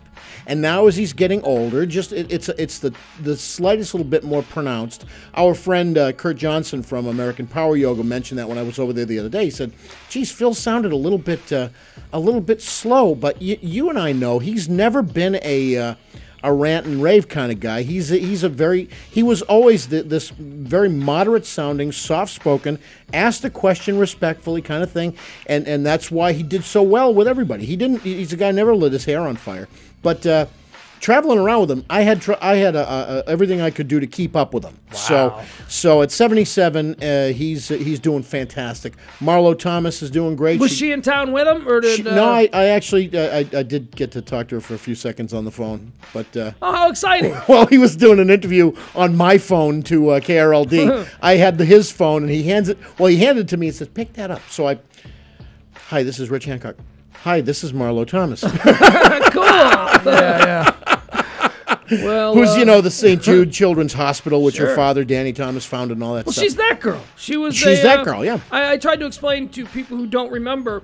She was for a period of time. I'd say maybe the late '60s and the '70s. I don't know how long that show ran, but the show was called That Girl, and she was sort of the embodiment of the Hollywood stylized idea of what a single young girl in Manhattan would be like. Cute, sweet, wholesome. Oh my God! And do you join me in this? I had such 3/4 of a chub for her as a 10-year-old. Not until recently, Rich. I didn't appreciate. I'm a little younger than you, so I wasn't really tuned in that way when I was first seeing her. And she was always sort of someone who was my mom's age, so I never really looked at her that way. But I went back looking at YouTube videos, preparing for the Phil Donahue interview, and man, I saw that episode where they got together on the Donahue show where they were being really She was hot. I was looking at her, I was like, man, she was cute. And she's still cute. She was, I explained it this way. For her era, for women, she had that Jennifer Aniston kind of impact. Everybody wanted her haircut. Everybody wanted the way she was dressing. She was that girl. It was a big thing, and he got her. That was a good score for her. Well, you talk about the it girl. Every now and then a new Hollywood starlet comes along. I guess now it would be Jennifer Lawrence, right? Is the it girl kind of thing. She was the it girl's it girl back in the 1960s. She was that girl. Beautiful, charming, hit show, stylish, fashionable, famous family name. And happened to be Danny Thomas's daughter. Yeah. So. But so Phil is in great shape. What a prince of a guy, and you saw it when he was here. The most gracious, so generous, cat, and I just had a great time hanging with him for a couple of days. I love him. Yeah, that was that had to have been a good time for you. It was. All right, let's jump a little bit here to a couple of topics. Any thoughts on George Jones quickly? We eulogized him at great length in the first hour. Troubled cat. I mean, is clearly very talented, but a lot of people who saw him over the last couple of years felt like he was in live performance, like he was kind of mailing it in. Maybe not so much mailing it in as not having his fastball anymore. Just being old. Just think about the embarrassment of Brian Wilson on stage at the Nokia a couple of years ago. People were like, "Oh my God!" It was like bad? It's like watching a homeless guy, drunk, wander in off the sidewalk and just sit down in front of a piano. Oh yeah, it was Brian Wilson from the Beach Boys. He's a god. Yeah, but he's also Pet Sounds. He has destroyed every speck of gray matter between his ears. George Jones, his problem was with the booze. Obviously, even when he got clean, he never got over it. He wrapped his Lexus around a tree back around 2000, and after he'd been sober for years, and then they found an empty bottle of vodka. We've covered all this ad nauseum. Brian Wilson, though, I think you might be a little bit misled on that. He didn't destroy all that. I mean, he did some things that certainly everyone else of his generation did, but Brian Wilson, who I'm a massive fan of. I still maintain that Pet Sounds is one of the pound-for-pound greatest albums ever made. I don't disagree with you. I love him too, but he was in a condition where he shouldn't be going out on stage anymore. Pet Sounds was an album that Paul McCartney put his headphones on, listened to 2 songs of, and then took the headphones off and walked out of the room. And someone said to him, "What's the matter? Do you hate it?" And he goes, "No, I'll never be able to make something that good." I mean, that's what Brian Wilson did. Paul McCartney was in awe of him. But Brian Wilson was like a dog that was bred to fight and beaten every time. By the time Brian Wilson was 20 years old, his father Murray had mentally damaged him so bad that he couldn't go outside the house. He was afraid. He had that agoraphobia thing where he wouldn't leave. I mean, that is the end result. What we see in Brian Wilson today as a 70-year-old man is the end result of an absolutely vicious father. Yeah, I should mea culpa. I was throwing rocks like he destroyed himself. I've No, heard the he was story. I completely messed agree. up. He was messed up by his family. His father sold. There's a great scene. I've read a number of books about it, and I've seen a couple of movies about him. There's a great scene where Brian Wilson comes home, and it's like 1960. He was still living at home with his parents. He was almost like. I bet you that in today's, he would be on the spectrum. He would be in special classes. He would be Augsburgers or something like that. Yeah. But he came home, living at home as like a 20-something-year-old rock star, still living with mom and dad. He came home and his dad had just sold his entire catalog for like 50 grand. And his dad was like, we're talking, just name any Beach Boys songs, from before 1967. Sick bastard. Oh, just awful. Yeah. And it was you weren't going to do anything with it, and we took the money now. It's never going to be worth anything more. That catalog today is estimated to be worth hundreds of millions of dollars. Sure. And they sold it for like 50 grand. Wow. So yeah, that completely flipped him out. And that's when he moved out and built a sandbox in his house. And he did. He turned his entire living room into a giant sandbox because he refused to go to the beach, but he needed the beach thing. He needed that for his surfing music and all that. And didn't he have kind of a Svengali thing with some Dr. Eugene Landy? Yes, that really screwed him up even worse, I guess. Depending on who you listen to, right? Yeah, no, that's pretty much universal. That Eugene Landy took all of his money in the 70s and 80s. The idea was that the record companies wanted to keep this prolific songwriter creating music. And they knew that he was not doing it on his own. I mean, he's throwing all-night parties, never leaving his house. He gained like a couple 100 pounds. Oh, yeah. I mean, he was huge. And the record company supposedly got him hooked up with this Eugene Landy guy.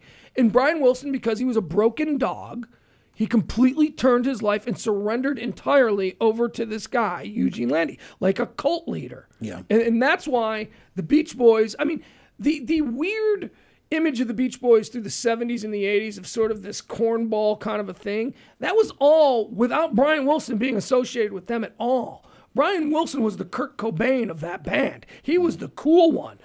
He was the art behind everything. He hated what they, and it was all Eugene Landy. He said he pulled him away from the band, and it's a really sad story. He did do a lot of drugs. He did. But long before that, he was like just completely ruined. A gene, deaf. That guy was the man. This is strange because we hear this about Beethoven as well. Yeah. Beethoven was deaf.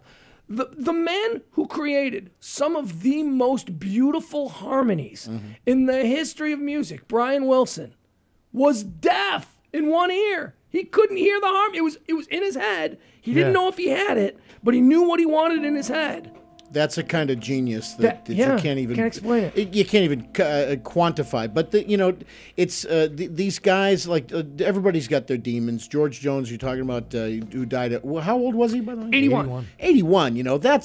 That's according to any insurance actuarials, that's getting your full measure as far as I'm concerned. Yeah. Well, especially with him, it wasn't the years, it was the mileage. I mean, yeah. That's why we had a little fun. We talked about a lot of the wild stories, and I have no guilt about that. The man was 81 years old. He lived life on his terms. Yep. He died of old age. I promise you that George Jones would not have a problem with his friends sitting around telling stories about what a jackass he was. He lived a full and healthy life. And he embraced it. It's funny. My dad passed pretty way. young. My dad was 58 when he passed, and it was a massive coronary. But he drank when he wanted to drink. He smoked when he wanted to smoke. He ate what he wanted to eat, and he checked out on his own terms. And quite frankly, I was with him. And the 15-second heart attack that he had, compared to the other ways you can check out of this thing, I'll take that one. Yeah. I'll take my old Buck's way out, frankly. No, you're absolutely right. Let's take a quick break here. We'll come back. We'll get into some subjects because you people on Facebook failed me today. Yeah, see, here's proof that I actually do prep a show. But before we do, let's talk a little bit about Advanced Painting and Drywall. They've been your contracting buddies, the team you can trust here in Dallas. For over 25 years now, they offer that 10-year unconditional warranty on all of their work.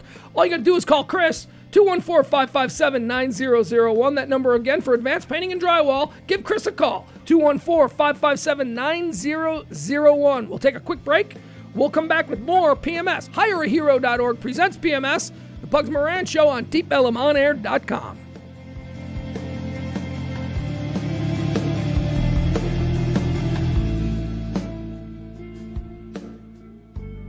Check Check out DeepLMOnAir.com for all of your exclusive rates, show times, and more. Everything you need to know about the local music scene for the Dallas-Fort Worth area can be found online.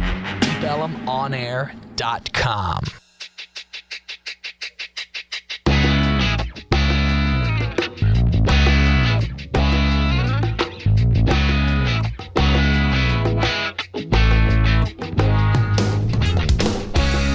I see you sitting there from across the room.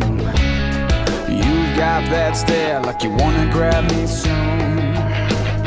And I know what you want, babe, and you know it's the same. It's what I want and what you want. Let's just skip the game. We are what I say, and you know it ain't a replay. So why have I still told you twice? We are what I say. Just take it for a ride, now it's okay. Oh, you know that it's okay.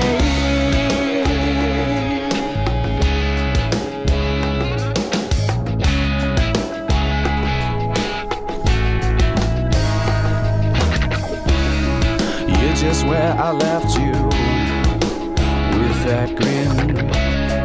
There you go, thinking I'ma lose when I'm about to win. You've lost control now, I went and did it somehow. But now that I've got the reins, you're gonna feel my pain. We are what I say, and you know it ain't a replay. So why have I still told you twice? We are what I say. Just take it for a ride, now it's okay. Oh, you know that it's okay.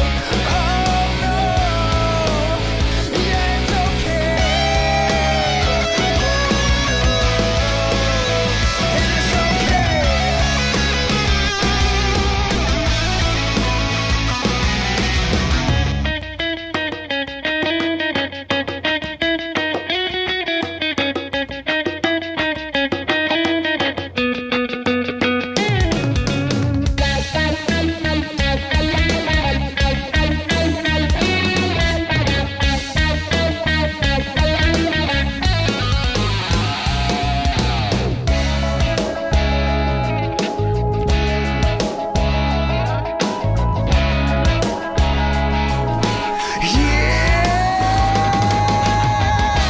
We are what I say, and you know it ain't a replay. So why have I still told you twice? We are what I say. Just take it for a ride, now it's okay. Oh, you know that it's okay.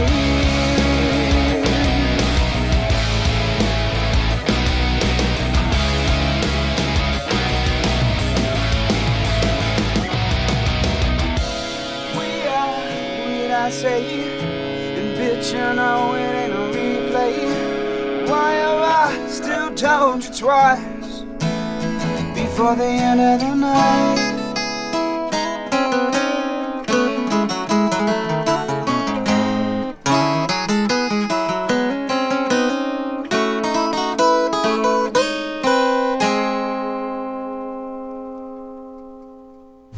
Tell us what you want to hear. DeepLMOnAir.com.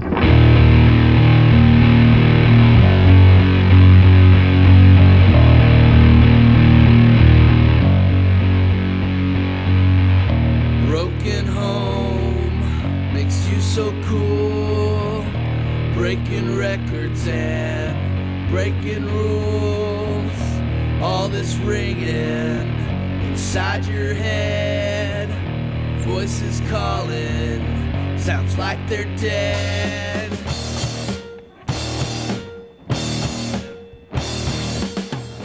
Just the body, just the bodies left behind. Just the body, just the bodies left behind. Just the body, just the bodies left behind. Just the body, just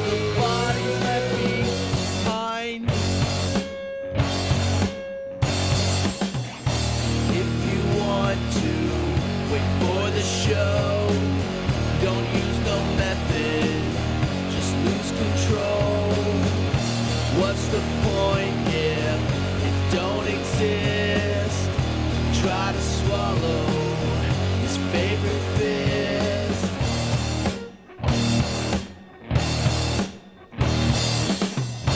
Just the body, just the bodies left behind. Just the body, just the bodies left behind. Just the body, just the bodies left behind.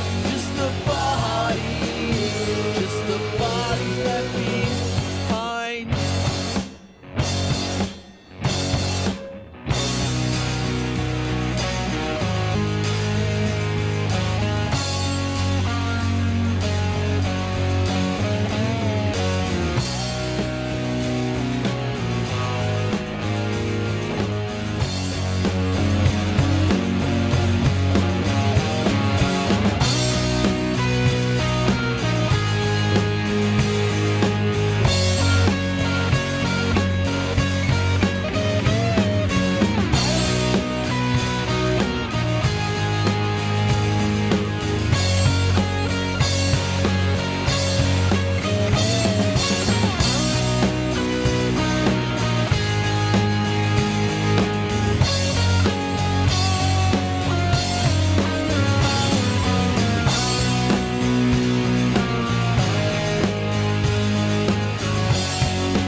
HighRayHero.org presents PMS, the Pugs Moran Show. Easy Pilgrim there on DeepLMOnAir.com.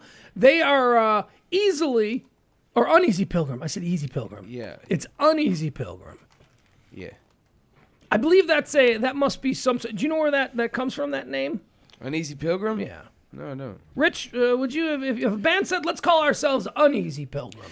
I don't, but at first when you said it, I thought, it might have been from a John Wayne movie. That's a John Wayne saying. Easy, John Wayne, Pilgrim. Easy Pilgrim. So okay. It's like John Wayne's catchphrase.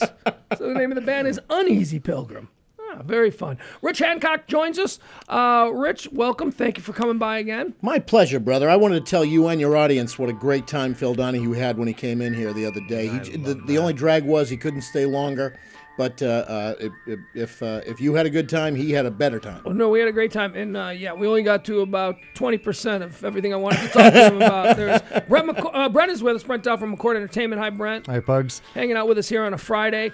Okay, so we got Rich Hancock. So let's talk about some things that maybe Rich can speak to.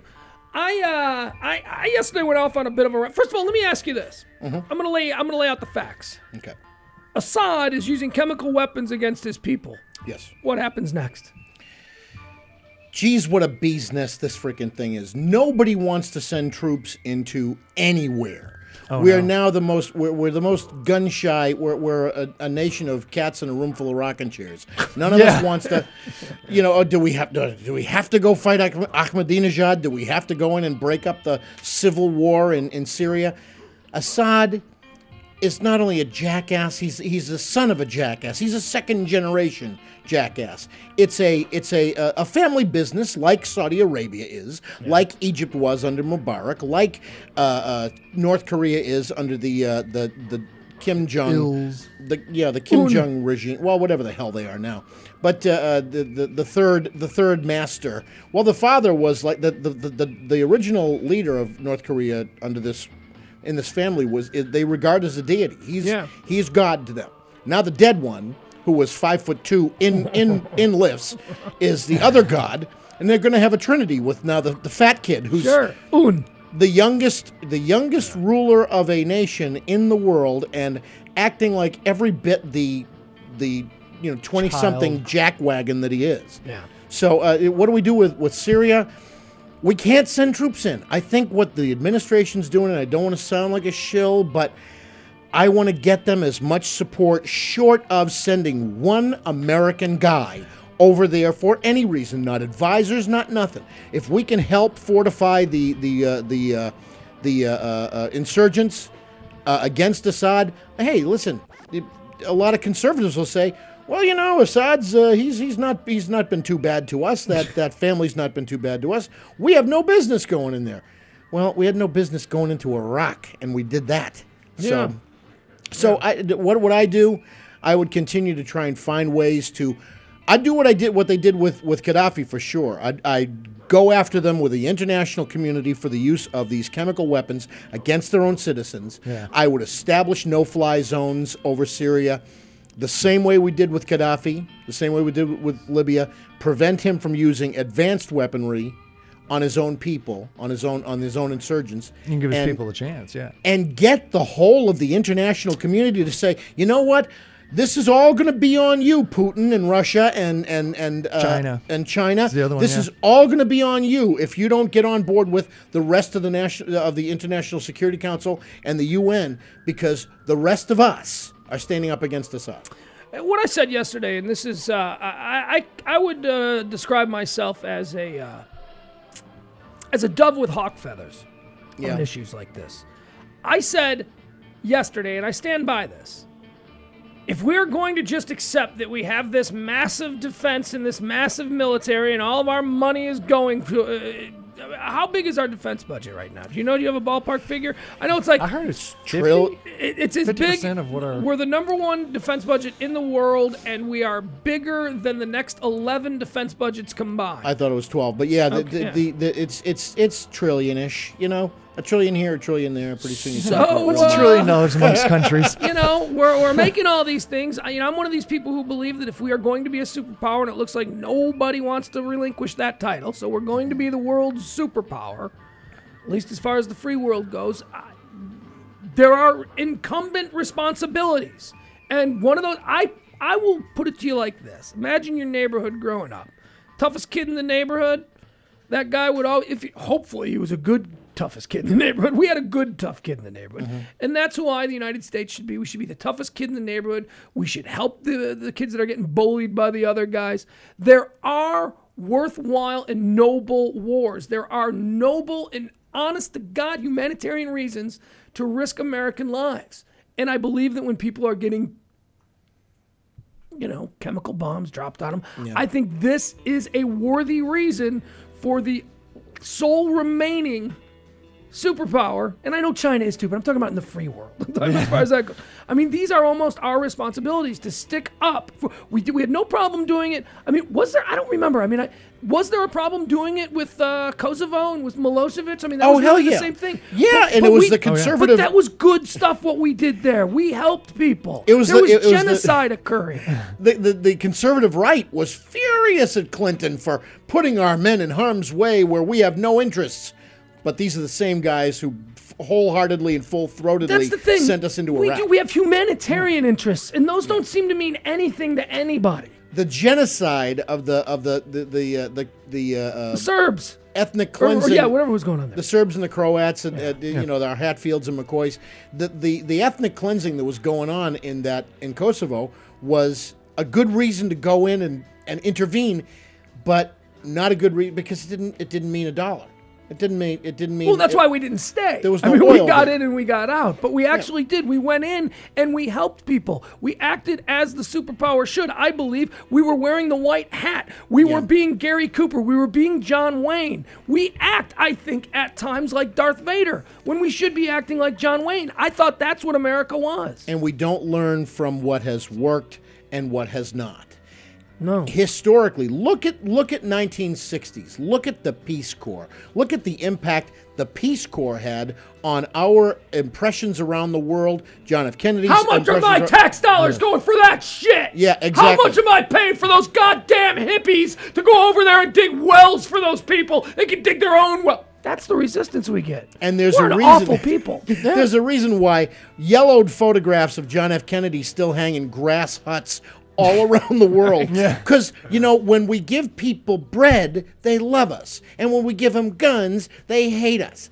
And when we use them put, against us. when we get, when we help feed people like we did with the Marshall Plan pugs, the reconstruction of Japan and Germany, two of our closest allies now after World War II, was all the result of our going in and saying, you're going to have your own governments. You're not going to have your own militaries because we're not going to see that again. But we're going to make sure you get fed. We're going to make sure you have a law and order in the streets, and you'll be allowed to rebuild.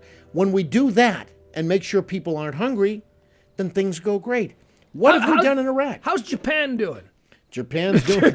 Japan went through that process. They seem to be doing okay. Doing pretty good. Germany, exactly. How's Germany doing? They went through that process. They're about the second most economically powerful country in the world. I was to gonna say, China, not us, but They're the most sound economy in Europe right now. In fact, they're the ones that are dictating a lot of the things that are going on with Greece. Yeah. They're furious at Italy and Spain because they're dragging butt and going down, and Germany's just standing there going, we are okay. What is your problem? Angela Merkel is the most powerful woman on the planet for a reason. Yeah. And that's why. She holds the purse strings to Europe. The power that she holds right now over the Queen of England, over people like, the President of France, Italy, all these. I mean, they don't want Angela mad at them right now because she's making the policy, essentially keeping that entire continent afloat. And she's doing a pretty good job of it, especially as close as the European Union has come to collapse over the failure in Greece and the failures in other countries through this whole continuing saga of, Iceland turns their entire economy over to essentially the same swindlers who screwed us in the housing bubble and all the other stuff here in this country. And Iceland kind of says, well, we're going to need a hand here. And if it weren't for Angela Merkel, they probably wouldn't have gotten that hand. So she's not doing it with an iron fist either. She's a smart politician. And she's slick. And she looks like Conan O'Brien, which is what that's what I like about her. All right, here's another story that while we have Rich, this might be one that's right up his alley. California, there's a bill in California that they're arguing over right now. It's going to allow immigrants, non-U.S. citizens, to serve on California juries. Now these are people who are here legally. These aren't. First of all, what illegal citizen would show up for jury duty? A stupid one. You know what? That's a way, because those ones we need to get out of here, because those ones aren't going to contribute anything positive in the future. California bill would let non-citizens serve on juries. Dateline Sacramento, as the page downloads really slow today. The California Assembly passed a bill on Thursday that would make the state the first in the nation to allow non-citizens who are in the country legally to serve jury duty. Assemblyman Bob Wieckowski of Fremont said his bill, AB 1401, would help California widen the pool of prospective jurors and help integrate immigrants into the community. Does not change other criteria for being eligible to serve on a jury, such as being at least 18, living in the country that is making the summons, and being proficient in the English language. The bill passed 45-25, largely on party line vote support in the Democratic-controlled Assembly, and will move on to the Senate. All right, so that's basically it. Rich, the idea of non-U.S. citizens sitting on a jury. Go. Okay, I'll give you both of them. My conservative reaction to it, and my liberal reaction to it. My conservative reaction to it is, a Michelle Bachmann or someone like her will say, But what if it's a community that has Muslims? Suddenly Sharia law will be running the courts because Muslims will be allowed to serve on juries. Even if they're here illegally, they're still Muslims, and you know the Muslims attacked us on 9/11, even though it was 19 Saudi guys. Anyway, the same from the liberal side, hey, you know, it'll help integrate them into the country and make them more invested in their communities. I come down somewhere in the middle, Pugs. I'm generally a pretty moderate guy. I kind of think if it were my trial and I wanted to be, face a jury of my peers, I would want the jury of my peers to be also citizens with the same investment in this country that I have. That is exactly my problem with it. And I'm not a xenophobe. I'm not afraid of foreigners. It's nothing like that. I just think that the idea of electing to have a jury trial versus a judge. By the way, most of the times I'm going to go with a judge trial because honestly, if I'm ever in this position, I'm probably being framed. Yeah. And I think a judge is going to see that quicker than a jury. But if you elect to have a jury trial, if I'm on trial and I got a jury of my peers, I really do want my jury to have at least the same jumping off point as far as sensibilities go. And it's not to say that people who spent the first 25 years of their 30 years on this planet in Germany wouldn't be able to fairly render a verdict. It's just I would be uncomfortable with my life or my freedom on the line putting that in. So I think this is a bad bill. I think that this is a troublemaking bill. I talk about troublemaking bills all the time. Yep. This does not need to be something people in California are debating right now. But you know what else? It also, as the sponsor of the bill said, it simply widens the pool of potential jurors, and it doesn't change the fact that when you go into the courtroom for whatever your matter might be, your representation, whether you're representing yourself or you have a lawyer, they have an opportunity to summarily dismiss potential jury candidates. They have an opportunity to voir dire the other candidates and find out if they have prejudices against. Hey, if I beat the crap out of the guy in the 7-Eleven, I want to make sure there aren't 3 guys from New Delhi on my jury. I'm not saying. I'm just saying. Well, you got to. I just think that it's one of those. Just come on, just American-born citizens. If you can't be president, I don't want you deciding my fate. But that's fair. You know what California's doing, and again, this is probably kind of like a litmus test. They're finding ways to how do we integrate either the non-citizen population of this country into more invest them more heavily in our culture. Being on a jury or finding a way to get out of being on a jury is one of those things. I don't like it. Hey, have you ever served on a jury? 3 times. 3 times? Yeah. I have been called to jury duty twice in my life, and I've gotten out of it like now I can't wait for the 3rd time. I don't want to do it. I don't want that responsibility. Let that responsibility fall to those people who are going to take it seriously. I do not want myself in that system. Here's what I do, and this is what I've learned after the first 2 times, and I can't wait to be called again because I'm going to walk in, I'm going to go, yeah, I'm here for jury duty. Who do I tell that I'm in the media? They dismiss me immediately. They want nothing to do with it. Every time they ask me what I do for a living, first time I was a wacky sidekick on a morning show, and I said I'm on a morning show, and they said you can go. And the second time it was here when I was in Dallas, and I was a talk show host. What do you do? I'm a talk show host. You can go. I remember hearing that when on your show, and I was told I could have gotten out of jury duty on the same premise. Sure. And by the way, when I say I was called on 3 times, I've served on 1 jury for 1 case in the Richardson Municipal Court. It was a traffic matter. I was told beforehand I could get out of it if I just said I worked in the media. They don't want anybody with opinions. I wanted to do it. I wanted to do my I mean, I can understand that. I didn't. I didn't want to be bothered with it. I was kind of proud of myself for doing it. I'll tell you. I'm not scoreboarding you. I'm just saying I was kind of proud of myself. For Tina Fey famously tells a story, and it has turned into a running bit, or at least it became a running bit on 30 Rock. Tina Fey, when she was working as head writer for Saturday Night Live, was called to jury duty, and she just couldn't do it because when Saturday Night Live is in production and you're the head writer, it's like a 90-hour-a-week job. Yeah. So she went down. She went down to the costume area of Saturday Night Live, and she reported for jury duty dressed as Princess Leia. Well, you remember that lady who was a Star Trek lunatic? She showed up for a major trial. I can't remember what it was, but wearing her Starfleet uniform. Oh, yes, for I jury know her. duty. Wow. Yes, she's very serious. I've seen her profile. And it's not shtick. If you see she really does believe that she's There are a couple of those, the Trekkies and Trekkies too. This chick is she is so total. And at work, they address her as Lieutenant Commander, whatever. She works. She works like a FedEx or a package delivery thing. Yeah. And she's very androgynous looking, which is odd. Wow. She's the haven for those crazy. lovers of sci-fi. But anyway, So Liz, the character of Liz Lemon, on multiple occasions throughout the run of 30 Rock, has appeared to jury duty in a Princess Leia outfit. wow. But that stems from something Tina Fey really did do to get out of jury duty. I love that. I keep getting out of it, and I've been called like twice, and I was like a student or primary income or something. I don't remember what most of the causes were, but I've gotten to this opinion now where I'm just going to walk in there and be like, yeah, I'm the guy who's going to beat the crap out of the jury hanger. Because I cannot go into a room, and if we 11 of us are like, oh yeah, he's totally guilty, and we're like totally, and there's this one asshole, I'm gonna get arrested for beating that asshole. So you'd turn it into 12 Angry Men. Yes, yes, I would. I'm gonna beat you.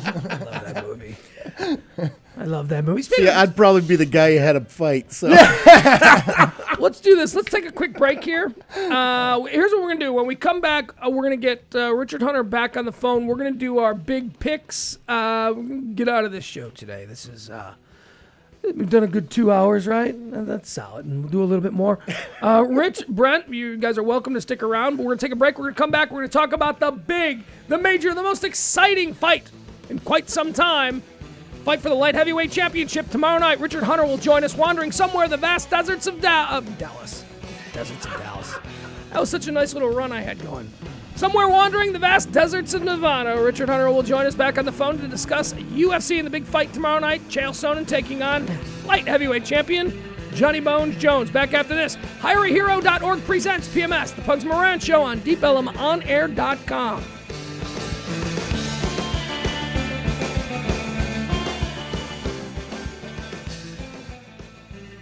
Check 1, 2. Deep Ellum on air. Right, you're on mute. Deep Ellum on air. It's time to really get our party on now. These flowers aren't for you. Who told you that they are? I hardly know your name. I'm sure we met at some bar. Why do we always say, look the other way? I promise you today that I won't look away before you know I'm gone. When my heart stops, break out the bottle, stick the needle in my throat, stick the needle in my foot. When my heart stops, break out the bottle, toss it back, give me mouth to mouth, toss it back, give me mouth to mouth.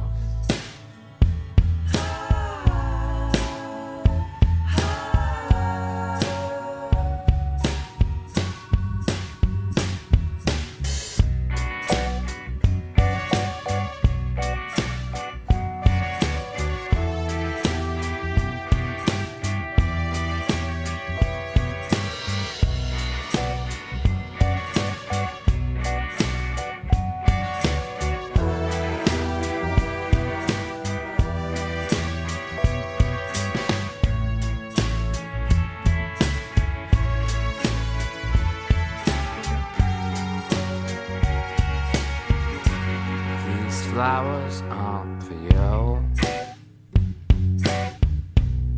Who told you that they are? I hardly know your name. I'm sure we met at some bar. When my heart stops, break out the bottle, stick the needle in my throat, stick the needle in my foot. When my heart stops, break out the bottle, toss it back, give me mouth to mouth, toss toss it back, give me mouth to mouth.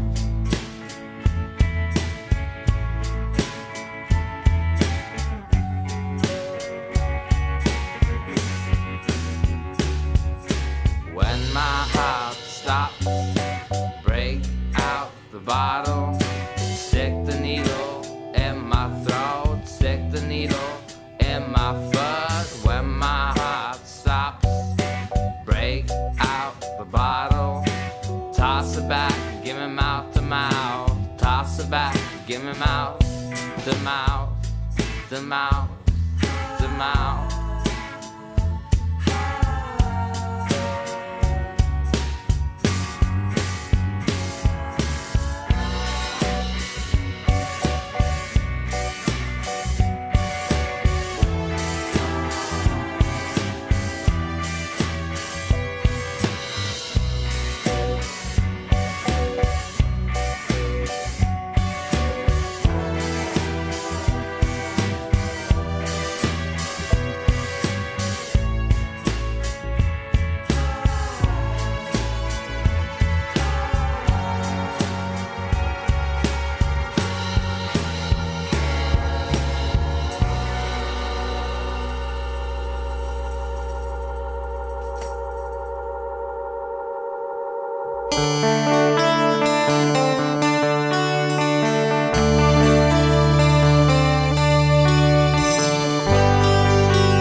They'll kill you for fun. Little man's a star of love and love everyone.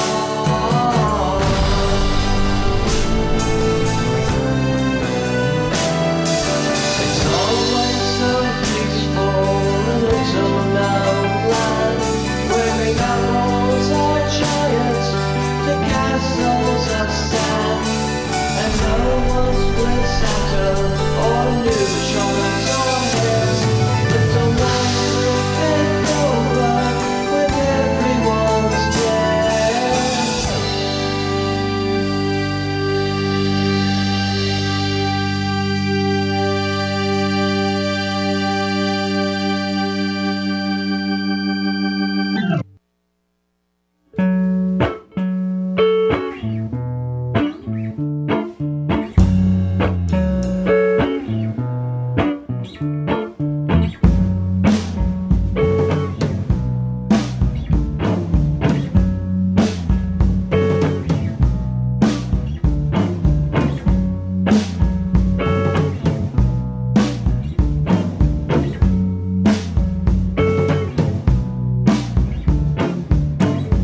Network presents PMS, the Pugs Moran Show, reinventing Jude, one of the many fine bands you hear here on DeepElemOnAir.com.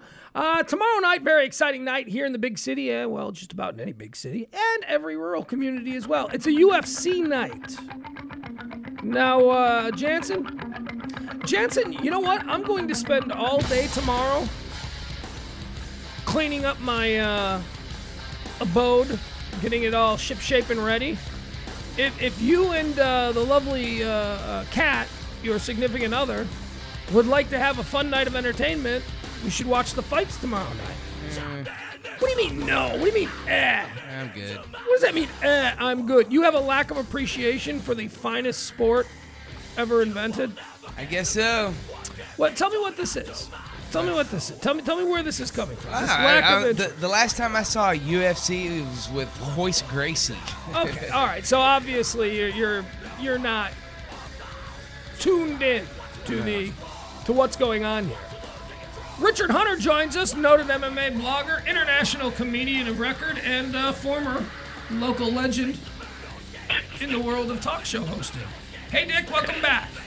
Oh, it sounds so sad. Hey, thanks for having me. What do you make of a? Oh, hey, by the way, you know when West Texas had that tragedy last week? Yes. All I could think of was, how is Dick Hunter's picture? Is it still hanging at the check stop in West Texas? Yeah, it is. Somebody actually tagged my Facebook page. They had checked. I guess they had the same concern you did. So they immediately went to the check stop in West Texas and photographed it. It's still hanging over the cash register next to Willie Nelson from when he stopped in there. So, good to know. Oh, is that your location? Because, Yep. I spend an awful... My son lives in Austin now. So Isn't he a little young to be out on his own? He is, but I only make him drive halfway to meet me. So we typically meet at the check stop. Okay. No, but in our travels back and forth over the past few months, the check stop has become our little place. He gets if he's good in the car, he gets a pastry. He gets a fine Czechoslovakian pastry. Mm-hmm. So I was always looking for your picture, and I know it's there, but I can never find it because there are so many. Yeah. There are so many. Prime real estate, right over the cash register. Look for Willie, and we're right there to the left. Yeah, by the time I get to the cash register at that place, I'm always like completely beaten down because it's always a line. It's a super long line every time I go in there. You're preoccupied with whether or not the credit card's going to get declined. Of course, as always, making small talk with some of the fine residents of West who may be picking up their coffee cake for the morning. Right.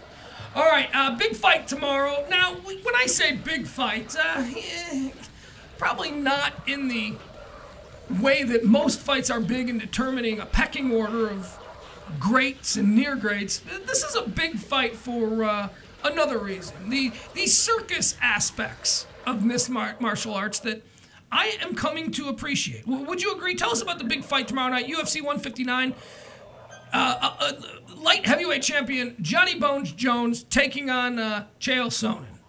That's right. So these guys, Pugs, just recently concluded coaching against each other on the last season of The Ultimate Fighter, and as UFC tradition holds, the two coaches then meet in a live showdown after a season ends. Now, they're not always for a title, and they don't always feature arguably the biggest name or one of the top 2 or 3 fighters in the entire sport in Johnny Bones Jones. So, this is an example of a guy in Chael Sonnen, the best talker, the best trash talker in the business, hands down, talking his way into another fight and probably leapfrogging some people who might have deserved a title shot in the process. But I'm not one of those people that begrudges that, because if it sells pay-per-views, then I certainly understand the business model. The big question is, Chael Sonnen has fought most of his career and certainly all of his career in the UFC at middleweight, at the 185-pound level. Johnny Bones Jones fights at the 205 mark, and Chael Sonnen is going to be moving up to light heavyweight to get this immediate title shot against him.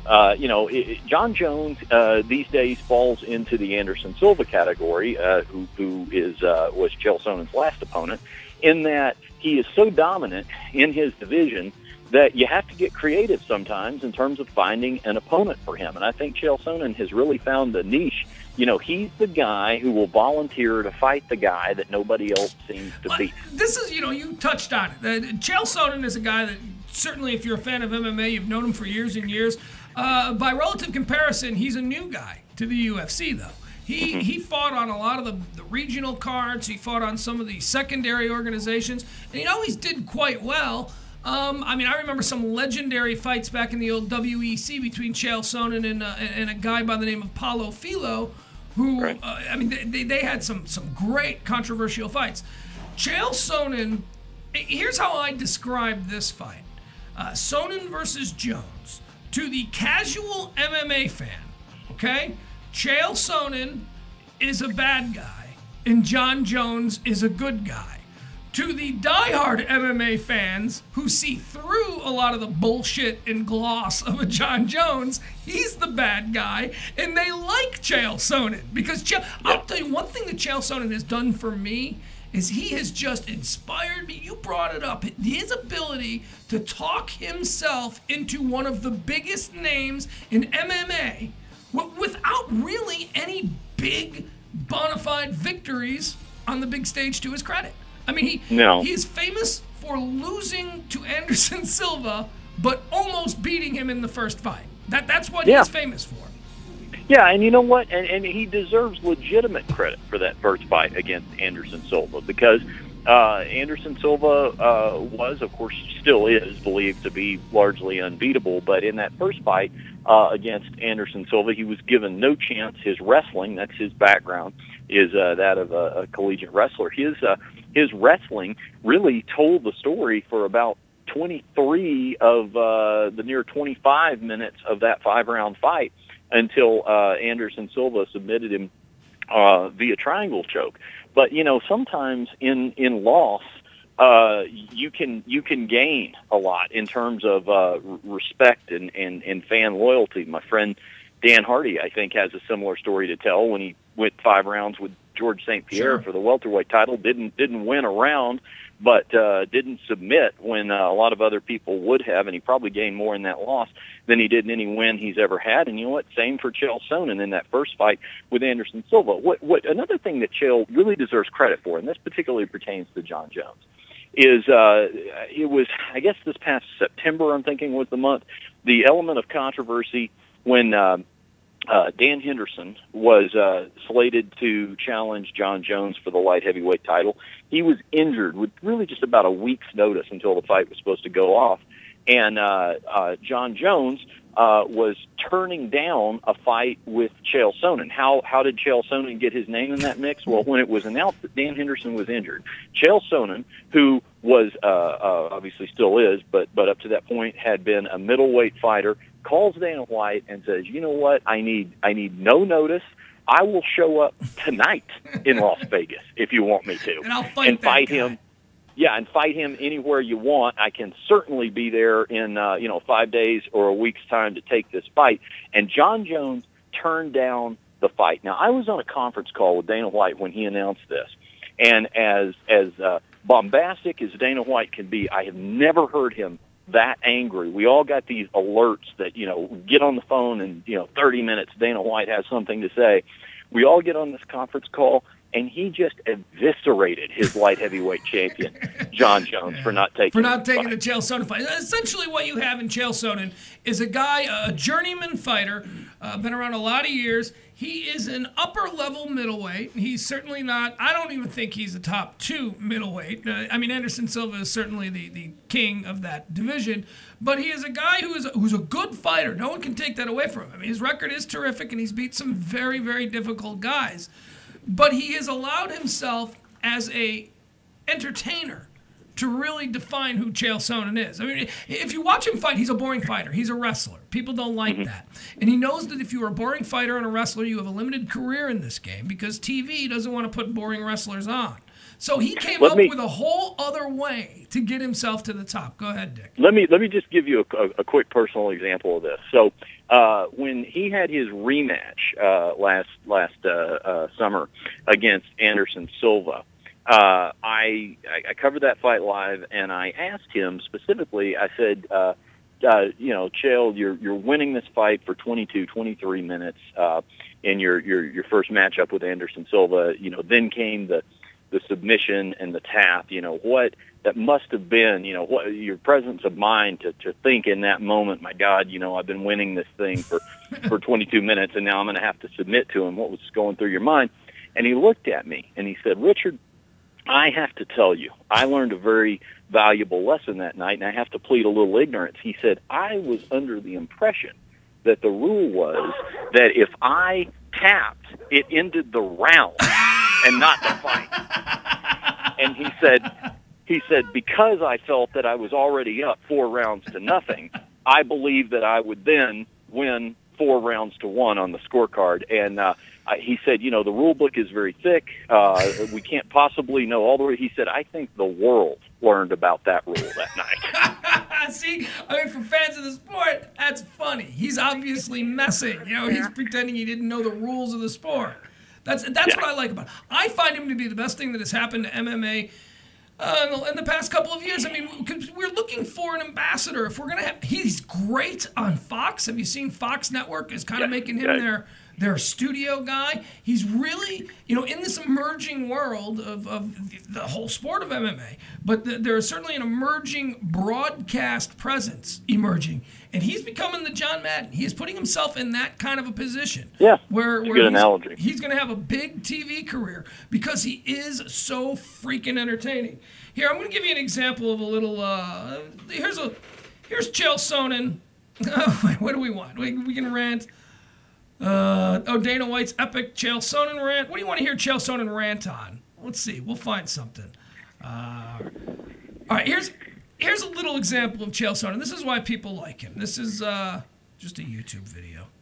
You know what? Never mind. I'm sorry. Everything is running way too slow here today. Why don't we get into the picks? You want to talk about the card? Sure. Let's see if we can't run through the main card on Saturday night. This is UFC 159. Jon Jones defending his light heavyweight belt against the mouth that roared, Chael Sonnen. We'll start off with the first fight of the night. This is a good one.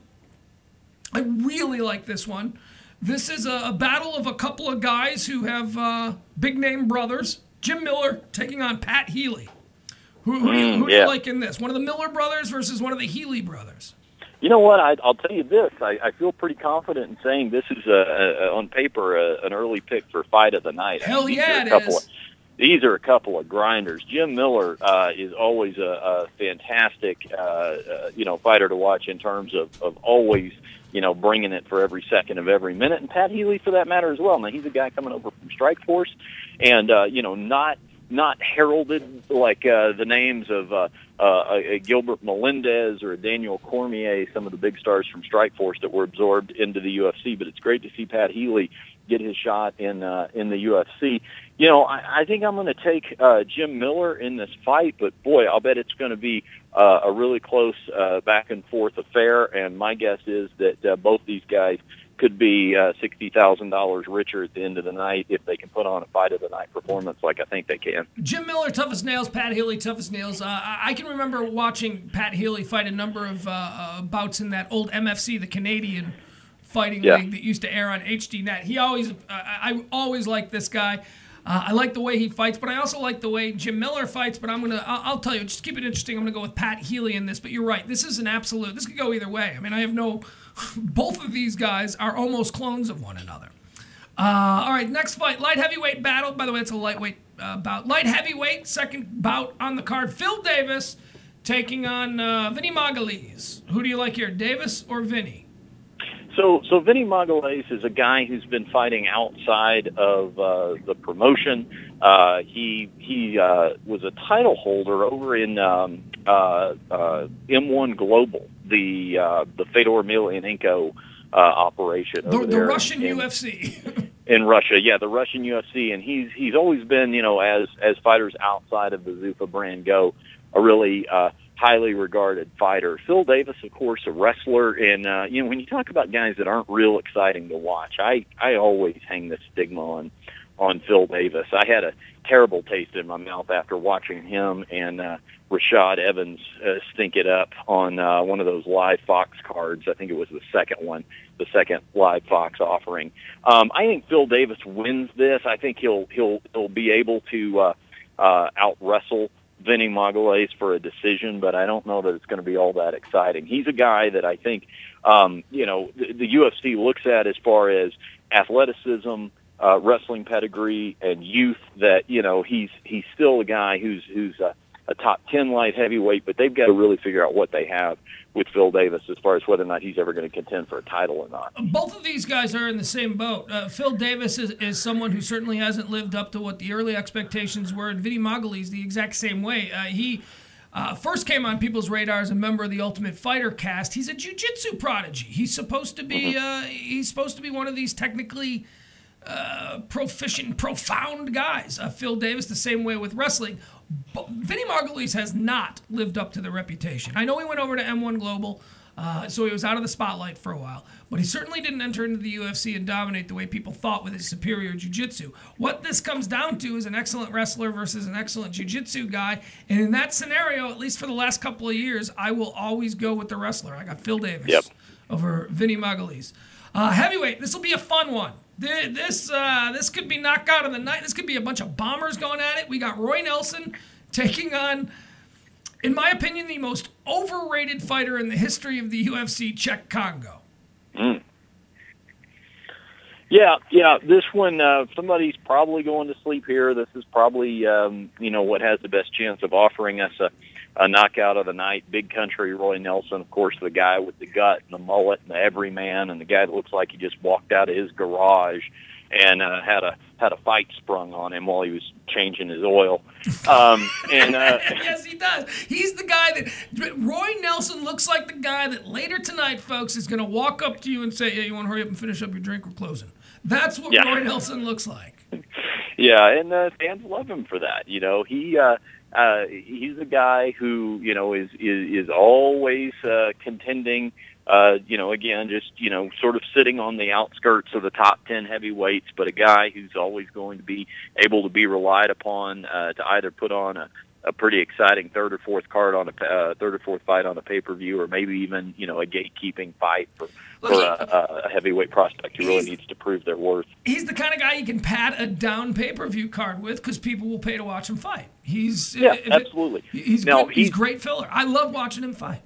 His conditioning is always a question.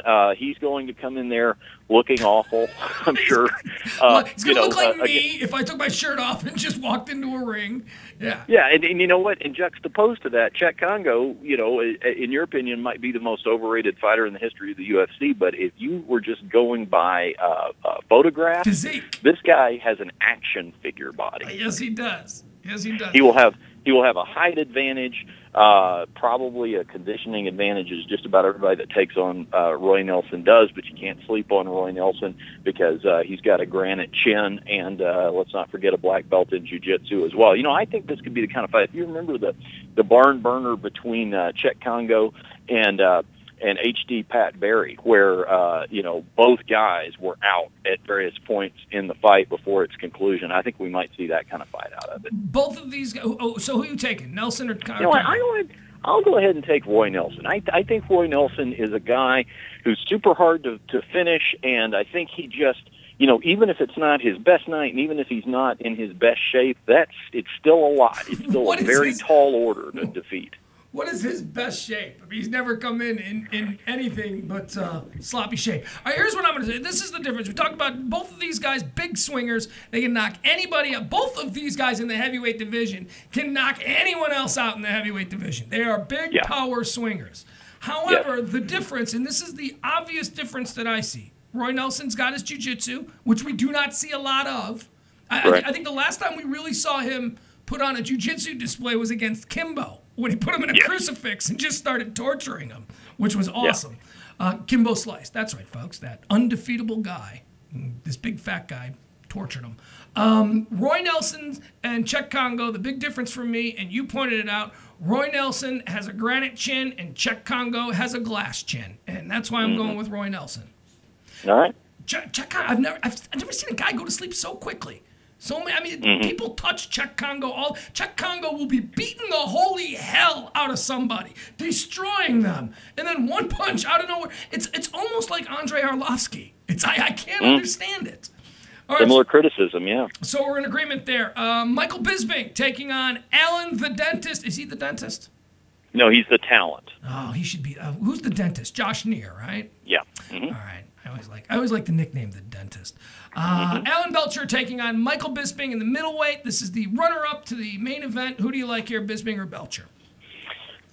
You know what? Alan Belcher's pedigree is a little more broad-based than Michael Bisping. Now, that being said, Michael Bisping, to me, is one of, if not the best pure boxer in the UFC. And I think boxing is a really underrated skill until it's done properly in a UFC fight. I've seen Michael Bisping, outpoint his opponent on his way to victory in a lot of fights. Now, when you say the best, that's interesting because I'd be interested in your opinion on that. You say that he's the best boxer. You think he's is he a better boxer than BJ Penn or Nick Diaz? Someone like that? So his technique is far superior to that of Nick Diaz's and BJ Penn for that matter. I would actually rank somebody like George St. Pierre as a better boxer above BJ Penn, and I think above Nick Diaz as well. I think if you're looking at your best boxers, you're going to have Michael Bisping, George St. Pierre. Those would probably be my 1 and 2. Actually, if you look at the way that George St. Pierre has recently won fight, look at his last fight, not to get off track here, but if you look at GSP's last fight with Josh Koscheck, for example, he won that fight with a jab. That's essentially about all he did in that fight was jab Josh Koscheck's face until the scorecards were totaled. But I think that that's always been an effective discipline for Michael Bisping, and I think it gets underrated in MMA because you have the other disciplines that sort of take time away from any pure boxing training that you get a lot of, they always use the term dirty boxing, but a lot of times dirty boxing is really just sloppy boxing. And if a guy takes longer to get his punch from point A to point B, if he takes the long route as opposed to Michael Bisping's straight-ahead style, Bisping's going to beat you every time. Now, that being said, Alan Belcher, jiu-jitsu black belt, and also Muay Thai practitioner. He's going to throw a lot more kicks than Michael Bisping is, and I think that's going to be his key to victory. I think he's going to be able to neutralize Bisping's boxing prowess by keeping him at a distance and having the fight be at the distance that he wants it at, and then if the fight goes to the ground, Belcher's got a big advantage there. We've certainly seen him defeat, accomplished ground. Husamar Palares comes to mind. Belcher is a real underrated, in my opinion, fighter because he's really well-rounded, and I think that he gets the win over Bisping here. I'm going to go with you on that. Alan Belcher, I think, is incredibly underrated. I've picked against him a number of times and lived to regret it. I love Michael Bisping, but everything that Alan Belcher has, he's got a little bit more than Michael Bisping, so I'm going with Belcher. And by the way, I did an interview with Alan Belcher yesterday that I'll be tweeting at Richard Hunter later today, and it should be up on the 105.3 The Fan website as well. Oh, very good. Okay. One thing that I am noticing, though, before we get to the main event and wrap this segment up, I'm looking down at the preliminary card, and it appears that Ovince St. Preux is also on this card with Czech Congo. I swear I thought they were the same person. They're the same. Dude, am I insane? Do I have the wrong guy in Ovince St. Preux, or are they almost like the same build, the same look? They are the same build. They are the same look. They both have French names, but if I'm not mistaken, Ovince St. Preux is a professional football player. He's a Strikeforce guy, and I want to say he had like half a season with one of these football teams you follow or something like that. But as I recall, I remember he's a linebacker. I don't know if he played professionally or in college, but that was because I remember looking at him going, he's an outside linebacker. Yeah, that's what he looks like. Yeah, maybe it was college. But as I recall, the name, kind of insinuates there might be some kind of exotic accent, but I don't think he has one. Well, it's a fancy name. All right, let's go to the big event. This is what everybody's waiting for. This is what's selling the pay-per-views. Johnny Bones Jones, arguably one of the 2 or 3 greatest living mixed martial artists. I shouldn't say living, I should say active mixed martial artists. He's taking on the Mouth, the man that talked his way into all of these high-profile fights, Chael Sonnen. Give me your quick rundown of... I mean, look, I'm just going to say it right here. I mean, I think John Jones is going to kill him, but go ahead. You sell this pay-per-view for me. No, I take John Jones here as well. I basically think John Jones is a taller, longer, heavier version of the same problem that Anderson Silva was for Chael Sonnen in the second fight. Now, add to that the fact that John Jones has a collegiate wrestling background, albeit a junior college one, but he's a guy who doesn't even have that same wrestling liability that a lot of people discuss when it comes to Anderson Silva. So if Chael Sonnen is able to take John Jones down the way that Sonnen was able to take Anderson Silva down, then I think John Jones has a lot more to show Chael Sonnen on the ground. Jones is going to come in, obviously, with a weight advantage, having fought in a weight class above Chael Sonnen his entire career. There'll be about 3 or 4 inch height advantage. There'll be a 10, 11 inch reach advantage.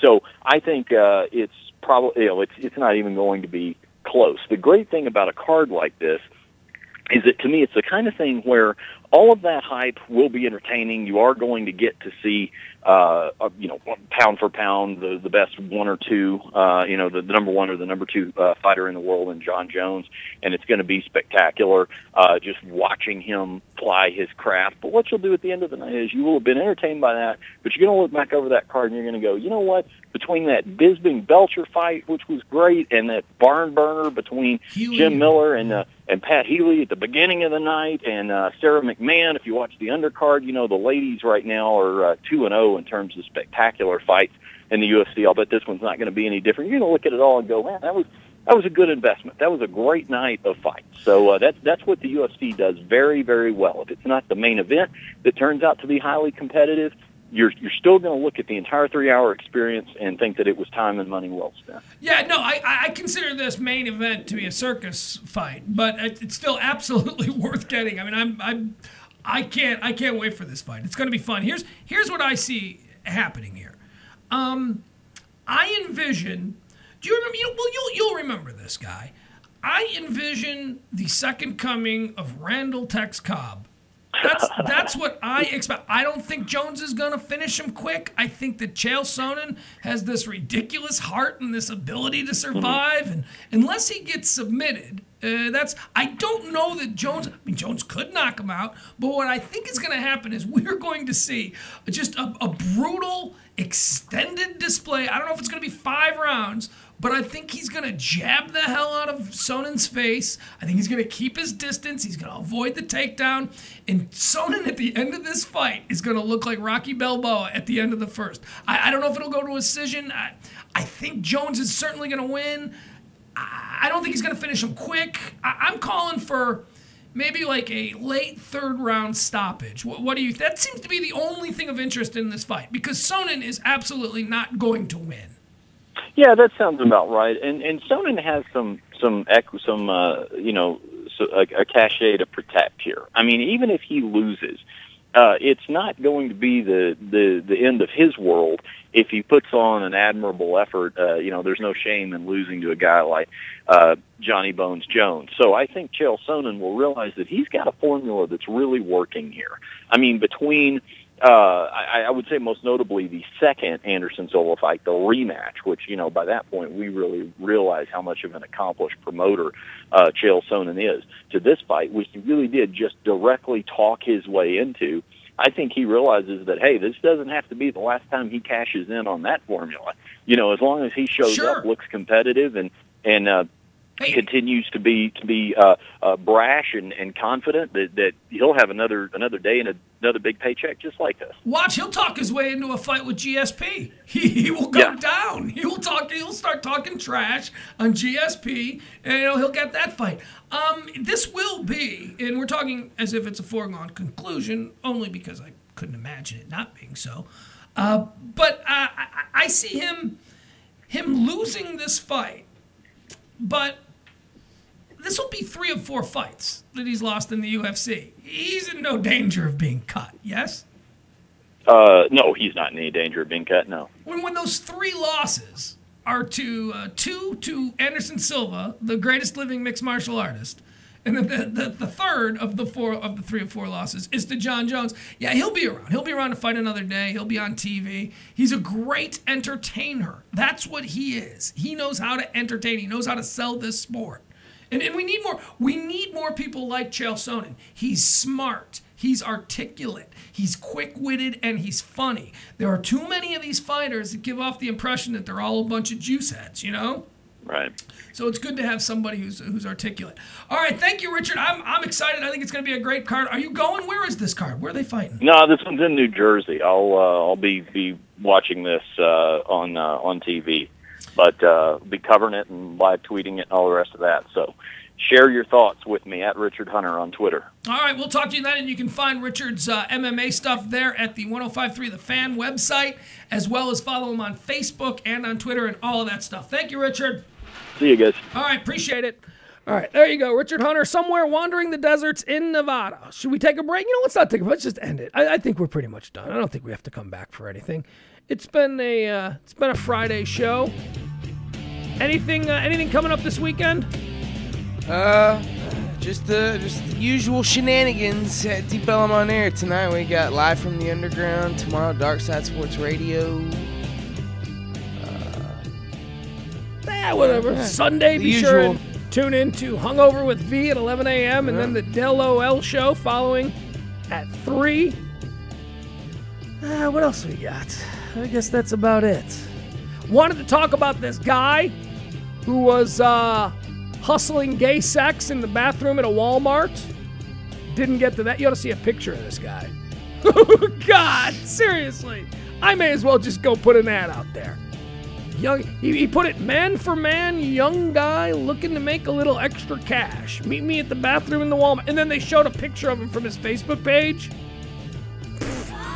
like this is horrible looking. Fat, glasses, pimples. I mean, just awful. I don't know about the pimples, but it was just awful. We do have a couple people to thank. I would like to thank the fine folks there at Stratos, clubstratos.com, clubstratos.com, located right there at the intersection of Webb Chapel and Northwest Highway, conveniently for you in the middle of Dallas. Wherever you're coming from, clubstratos.com is conveniently located right there in the heart, North Dallas there, Northwest Highway and Webb Chapel. Again, it's Greek food, it's Mediterranean food. I tell everybody, this is a date place. You don't want to take somebody to Applebee's. You want to go someplace fun. They've got entertainment. They've got flaming food that's crazy. They light the cheese on fire. It goes, opa. Everybody sings, everybody claps. Greek music, belly dancers. Truly is a unique and fantastic dining experience here in the Dallas area. Clubstratos.com. Check out their menu. Check out their location. You can find them, then drive on over to Northwest Highway and Webb Chapel. Glass House. How's the Glass House doing these days? Man, they are still great. Just go on into the Glass House at any of their locations and mention Deep Ellum on Air or the Pugs Moran Show, and you're going to get 15 to 25% off. Glass House has 2 locations here in the Dallas-Fort Worth area, one in Dallas and one in Louisville. GlassHouseTX.com. That's GlassHouseTX.com. All right, that's it for it. We'll be back on Monday at noon. HireAHero.org has presented this Friday edition of PMS, the Pugs Moran Show, on DeepEllumOnAir.com. Have a good weekend, everybody.